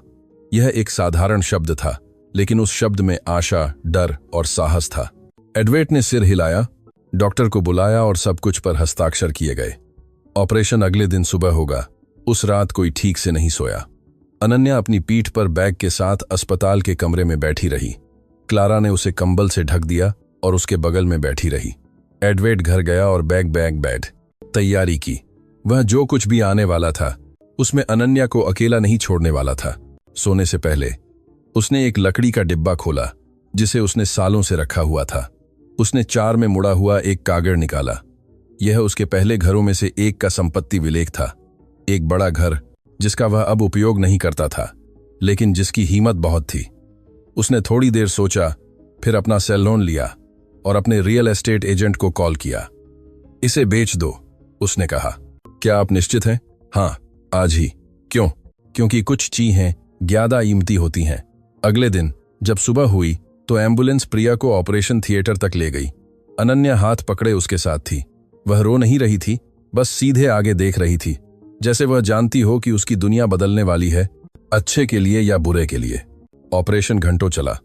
एडवेट और अनन्या गले में दिल के साथ इंतजार कक्ष में इंतजार कर रहे थे। हर मिनट 10 की तरह लग रहा था।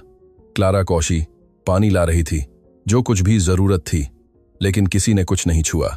लगभग 6 घंटे बाद डॉक्टर बाहर आया। उसके चेहरे पर थकान थी। उसने अपनी सर्जिकल कैप और दस्ताने हटा दिए। एडवेट झटके से उठा। अनन्या उसके बगल में भागी। वह ठीक है, वह ऑपरेशन से बाहर आ गई हैं। यह जटिल था, नाजुक क्षण थे, लेकिन उन्होंने अच्छी प्रतिक्रिया दी।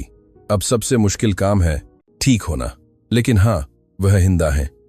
अनन्या ने अपने हाथों से अपना मुंह ढंक लिया, फिर उसके आंसू बह निकले। एडवेट उसके स्तर तक झुका, उसे कसकर गले लगा लिया। तुमने यह कर दिखाया, उसने उससे कहा। हमने यह कर दिखाया। अगले दिन गहन देखभाल के थे। प्रिया अभी भी बात नहीं कर सकती थी, लेकिन उसके महत्वपूर्ण संकेत सुधर रहे थे। वह कमजोर थी, लेकिन हिंदा थी, और सिर्फ यही मायने रखता था। एडवेट हर दिन जाता था। उसे जूस, किताबें, अनन्या की बबरें लाता था। वह भी स्कूल के बाद जाती थी। कभी कभी वह बेड के बगल में सोए पर सिर रखकर सो जाती थी। कभी कभी वह सिर्फ चुपचाप बैठी रहती थी, जैसे कि सिर्फ पास रहने से मदद मिलती हो। एक दोपहर जब क्लारा घर पर बर्तन धो रही थी तो दरवाजे की घंटी बजी। यह मीरा थी। हाँ, मीरा। उसने न तो सूट पहना था और न ही साइल। सिर्फ एक लंबा कोट और हाथ में एक लिच्छा था। क्लारा उसे अंदर नहीं आने देना चाहती थी, लेकिन अनन्या वहां थी। उसने आवाज सुनी, नाम पहचाना और दरवाजे पर बाहर आई। आप क्या चाहती हैं? मीरा ने उसे गंभीरता से देखा। एडवेट से बात करना, लेकिन जब तक वह आते हैं मैं तुमसे बात करना चाहती हूं। अनन्या ने हाथ बांध लिए। किस लिए? तुम्हें कुछ बताने के लिए जो शायद तुम्हारी जिंदगी बदल दे। बच्ची ने कुछ नहीं कहा, बस उसे उन आंखों से देखा जो पहले ही उससे ज्यादा देख चुकी थीं जितना उन्हें देखना चाहिए था। मैं तुम्हारी मां को बहुत पहले जानती थी, मीरा ने लियाए से एक पुरानी तस्वीर निकालते हुए कहा। हम किशोर थे, बहनें, लेकिन हमें बचपन से ही अलग कर दिया गया था। उसे एक परिवार ने गोद ले लिया था। मैं दूसरी जगह चली गई। मुझे वह कई साल बाद मिली। मैंने उसे नहीं बताया कि मैं कौन थी। मैं बस उसके पास गई और उसने मुझे मना कर दिया। उसने कहा कि उसकी जिंदगी अनन्या के साथ पहले से ही काफी थी। अनन्या ने होंठ भींच लिए। और आप इससे क्या कहना चाहती हैं कि तुम उसकी जैविक बेटी नहीं हो? सन्नाटा भारी था। क्लारा, जो अब पास थी, ने अपने हाथ में पकड़ी स्पंज छोड़ दी। अनन्या हिली नहीं। उसने तुम्हें 3 महीने की उम्र में गोद लिया था। तुम्हारी जैविक मां तुम्हें एक क्लिनिक में छोड़ गई थी। प्रिया उसके तुरंत बाद आई। उसने पूछा कि क्या वह तुम्हारी मदद कर सकती है, और उसने तुम्हें कभी नहीं छोड़ा। अनन्या ने नजरें नीचे की। और इससे क्या बदलता है, मीरा? उसने हैरान होकर उसे देखा। क्या तुम्हें परवाह नहीं है? नहीं, क्योंकि वह मेरी मां है। उसने मेरी देखभाल की, मुझे सिलाई सिखाई, डर लगने पर मुझे गले लगाया। बाकी मुझे परवाह नहीं है। मीरा चुप हो गई। और क्या आप मेरी मौसी हैं? हाँ। और आप हमें क्यों नुकसान पहुंचाना चाहती हैं? मीरा को पता नहीं था कि क्या जवाब दे। उसी पल एडवेट आया। उसने मीरा को देखा और सीधे उसके पास गया। तुम यहां क्या कर रही हो? मैं अब लड़ने नहीं आई हूं, मैं बस सच्चाई बताने आई हूं। अब क्यों? क्योंकि शायद मेरे पास करने के लिए और ब्यादा न बचा हो। एडवेट ने उसे बिना समझे देखा। मैं बीमार हूं, मीरा ने धीरे से कहा। प्रिया की तरह गंभीर नहीं, लेकिन मेरे पास भी कम समय बचा है और मैं यह सब अपने ऊपर लेकर नहीं जाना चाहती। अनन्या घर के अंदर चली गई, दरवाजा बंद कर दिया। एडवेट ने उसे आखिरी बार देखा। तो जाने से पहले सही काम करो। मीरा ने सिर हिलाया। वह धीरे धीरे चली गई। पहली बार वह महबूत नहीं लग रही थी, वह एक आम व्यक्ति लग रही थी, थकी हुई, अकेली। और उस घर के अंदर अनन्या आने वाली ची के लिए खुद को तैयार कर रही थी, क्योंकि वह जानती थी कि जो उन्होंने अभी खोजा था वह महत्वपूर्ण नहीं था। महत्वपूर्ण वह था जो उसके बाद आने वाला था। प्रिया को मीरा की यात्रा के बारे में जानने में देर नहीं लगी। यह अनन्या थी जिसने उसे बिना किसी भूमिका के बताया। वह उसके बेड के पास बैठ गई, उसका हाथ पकड़ा और उसे सब कुछ बताया। तस्वीर के बारे में, अलग हुई बहनों के बारे में, गोद लेने के बारे में। प्रिया परेशान नहीं हुई, उसने खुली आंखों से चुपचाप सुना। जब अनन्या ने पद्म किया तो प्रिया ने उसका हाथ दबाया, और से नहीं बल्कि स्पष्टता के साथ। इससे कोई अर्क नहीं पड़ता कि तुम मेरे पास कैसे आई, उसने कर्कश आवाज में फुसफुसाया। तुम आई और सिर्ज वही मायने रखता है। अनन्या झुकी और उसे सावधानी से गले लगाया ताकि उसे चोट न पहुंचे। दोनों में से कोई नहीं रोया। उनके पास अब आंसू नहीं थे, उनके पास सालों का सहन करना, बिना शर्त प्यार करना था। उस रात अनन्या उसके बगल में सोए पर सिर रखकर सो गई। अगले दिन प्रिया और ज्यादा कमोर होकर जागी। उपचार ने कई चीहों को रोक दिया था, लेकिन वह भी अपना टोल ले रहा था। उसका शरीर जितनी हो सके उतनी प्रतिरोध कर रहा था, लेकिन यह सा था कि वह अपनी सीमा पर थी। डॉक्टर ने एडवेट को समझाया कि भले ही वह इससे बाहर निकल जाए, फिर भी वह नतीजों के साथ रह सकती है। उसे पूर्ण आराम की जरूरत थी, एक लंबी रिकवरी, लेकिन अभी भी उम्मीद थी। एडवेट ने उसे कुछ दिनों के लिए घर ले जाने की विशेष अनुमति मांगी। वह नहीं चाहता था कि उसके अंतिम क्षण, अगर वे थे, तो एक ठंडे कमरे में शराब की गंध और मशीनों के साथ हों। अस्पताल ने चिकित्सा पर्यवेक्षण के तहत इसकी अनुमति दी। क्लारा ने सब कुछ व्यवस्थित करने का ध्यान रखा। बेड, ऑक्सीजन, दवाएं, नर्स। अनन्या ने कमरे को तैयार करने में मदद की। जब प्रिया पहुंची तो घर की ऊर्जा बदल गई। सब कुछ व्यादा नरम, व्यादा शांत हो गया। एडवेट हर दोपहर उसे देखने जाता था। वह उसे कंपनी में क्या हो रहा था, किसी साझेदार ने जो आखिरी मूर्खता कही थी, या साधारण चीहों के बारे में बताता था, जैसे कि क्लारा ने रोटियां जला दी थीं। प्रिया बहुत धीरे से हंसती थी, लेकिन वह हंसती थी।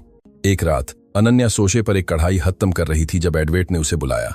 मुझे तुम्हें कुछ बताना है, उसने कहा। वह उसके बगल में बैठ गई। क्या हुआ? एडवेट ने एक छोटा डिब्बा निकाला, उसे खोला। अंदर एक पुराना, पीला पड़ चुका, हाथ से लिखा पत्र था। उसने उसे अनन्या को दे दिया। यह मुझे उन दस्तावेजों में मिला जो मीरा ने जाने से पहले मुझे दिए थे। उसने कहा कि यह तुम्हारा है। अनन्या ने धीरे से उसे खोला। यह उसकी जैविक मां द्वारा हस्ताक्षरित एक पत्र था, जिसने उसे 3 महीने की उम्र में क्लिनिक में छोड़ दिया था। यह छोटा था। मैं तुम्हारे साथ नहीं रह सकती। मेरे पास तुम्हारी देखभाल करने का कोई रास्ता नहीं है, लेकिन मुझे उम्मीद है कि कोई मुझसे बेहतर करेगा। तुम्हारा नाम अनन्या नहीं है, लेकिन वह तुम्हारा नया नाम होगा। कोई तुम्हें वह प्यार दे जो मैं तुम्हें नहीं दे सकती। माफ करना। अनन्या बिना हिले कागड़ को देखती रही। क्या तुम जानना चाहती हो कि वह कौन थी? उसने सिर हिलाया। मुझे जरूरत नहीं है। निश्चित? हाँ, क्योंकि मैं पहले ही जानती हूं कि मेरी मां कौन है और वह उस कमरे में है। एडवेट मुस्कुराया। मैं तुम्हारी बहुत प्रशंसा करता हूं। मैं भी आपकी। दिन बीत गए। प्रिया बहुत धीरे धीरे सुधर रही थी। कभी कभी वह बहुत सोती थी, कभी कभी वह अनन्या से घंटों बात करती थी। उसने उसे कहानियां सुनाई कि जब उसे बुझार होता था तो वह उसे रात में कैसे उठाती थी, कि जब उसके पास उसे जूते खरीदने के लिए पैसे नहीं थे तो वह कैसे रोई थी, कि जब उसने सोचा था कि उसे किसी और जगह छोड़ना पड़ेगा, लेकिन उसने कभी नहीं किया। एक दोपहर जब सूरज डूब रहा था, प्रिया ने एडवेट से अकेले में बात करने के लिए कहा। वे लिविंग रूम में थे। अनन्या क्लारा के साथ फल खरीदने बाहर गई थी। आपने जो कुछ भी किया उसके लिए धन्यवाद, उसने बहुत धीरे से कहा। जो आपने मेरे लिए किया, लेकिन सबसे बढ़कर अनन्या के लिए धन्यवाद। धन्यवाद की कोई जरूरत नहीं है। हाँ है। आप तब दिखाई दिए जब कोई और नहीं था। आप अकेले थे, जिसने वह देखा जो कोई नहीं देखना चाहता था। और वह भुलाया नहीं जा सकता। एडवेट ने नजरें नीचे की। मैं यहाँ रहूंगा, मैं नहीं जाऊंगा, मुझे पता है, और इसीलिए मैं आपसे कुछ मांगना चाहती हूँ। बताओ, अगर मुझे कुछ हो जाता है तो अनन्या को अकेला मत छोड़ना। मैं नहीं चाहती कि वह और ज्यादा दर्द से गुरे। एडवेट को गले में गांठ महसूस हुई। उसने तुरंत जवाब नहीं दिया। मैंने बहुत पहले ही फैसला कर लिया था, वह कभी अकेली नहीं रहेगी। प्रिया ने उसका हाथ पकड़ा। उसने उसे उन थकी हुई लेकिन शांति से भरी आंखों से देखा। मैं उसे तुम्हारे भरोसे छोड़ती हूँ। यह आखिरी बार था जब उन्होंने बात की थी। उस रात प्रिया सोती रही, बिना शोरगुल के, बिना दर्द के। उसने बस सांस लेना बंद कर दिया। क्लारा ने सबसे पहले इसे देखा। उसने एडवेट को सूचित किया और वह चुपचाप अनन्या को लेने गया। उसने उसे सावधानी से जगाया, उसे कमरे में ले गया। बच्ची अपनी मां के पास गई, उसके माथे पर एक चुंबन दिया और कहा, धन्यवाद। वह चिल्लाई नहीं, न रोई, बस वहीं बैठी रही, अपना सिर उसके सीने पर रखकर, जैसे वह अभी भी उसका दिल सुन सकती हो। अंतिम संस्कार सरल था। सिर्फ वे ही थे जो वास्तव में मायने रखते थे। एडवेट, क्लारा, विमला आंटी, लक्ष्मी दीदी, अस्पताल की वह महिला जिसने हमेशा उनके लिए इंतखार कक्ष में जगह बचाई थी। अनन्या ने फूल नहीं मांगे, सिर्फ एक मुड़ा हुआ पत्र जो उसने अपनी मां के कपड़े की जेब में रखा। सब ठीक हो जाएगा मां, अब मेरी बारी है कि मैं यहां से आपकी देखभाल करूं। महीने बीत गए। मीरा गायब हो गई। किसी ने उसके बारे में और नहीं सुना। कुछ ने कहा कि वह उत्तर चली गई, दूसरों ने कहा कि वह बीमार थी। एडवेट ने फिर कभी नहीं पूछा। अनन्या स्कूल में पढ़ती रही। एडवेट ने उसका कानूनी अभिभावक बनने के लिए कागजात व्यवस्थित किए। यह आसान नहीं था, लेकिन उन्होंने जो अनुभव किया था उसके साथ कोई और अंत नहीं हो सकता था। एक दिन जब वे प्रिया की अलमारी साड़ कर रहे थे तो अनन्या को रखी हुई चीहों वाला एक डिब्बा मिला। ड्राइंग, कढ़ाई वाले नैपकिन, प्राथमिक विद्यालय में अपनी मां को लिखा पहला पत्र, और उसके नीचे एक बंद लिहाजा। उस पर उसका नाम लिखा था। उसने उसे खोला। अंदर प्रिया की लिखावट में लिखा एक कागज था। अनन्या, तुम कभी मेरी खून की बेटी नहीं थी, लेकिन तुम मेरा सबसे बड़ा प्यार थी। मुझे बचाने के लिए धन्यवाद। अगर तुम यह पढ़ रही हो, वूती तुनासा, तो इसलिए कि मैं अब नहीं हूं, लेकिन डरो मत, जिंदगी आगे बढ़ती है और तुम, मेरी बच्ची, जानती हो कि कैसे लड़ना है, क्योंकि तुमने इसे अकेले सीखा है। मैं हर लड़ाई के बाद तुम्हें गले लगाने के लिए ही थी।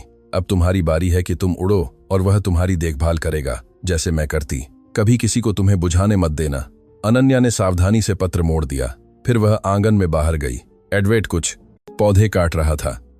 उसने उसे देखा और कहा, क्या आप मुझे गाड़ी चलाना सिखाएंगे? एडवेट ने हैरान होकर उसे देखा। क्या चलाना? जिंदगी। और वे दोनों हंस पड़े, क्योंकि हाँ, सब कुछ के बाद वे वहीं थे, एक साथ हिंदा, और वह काड़ी था।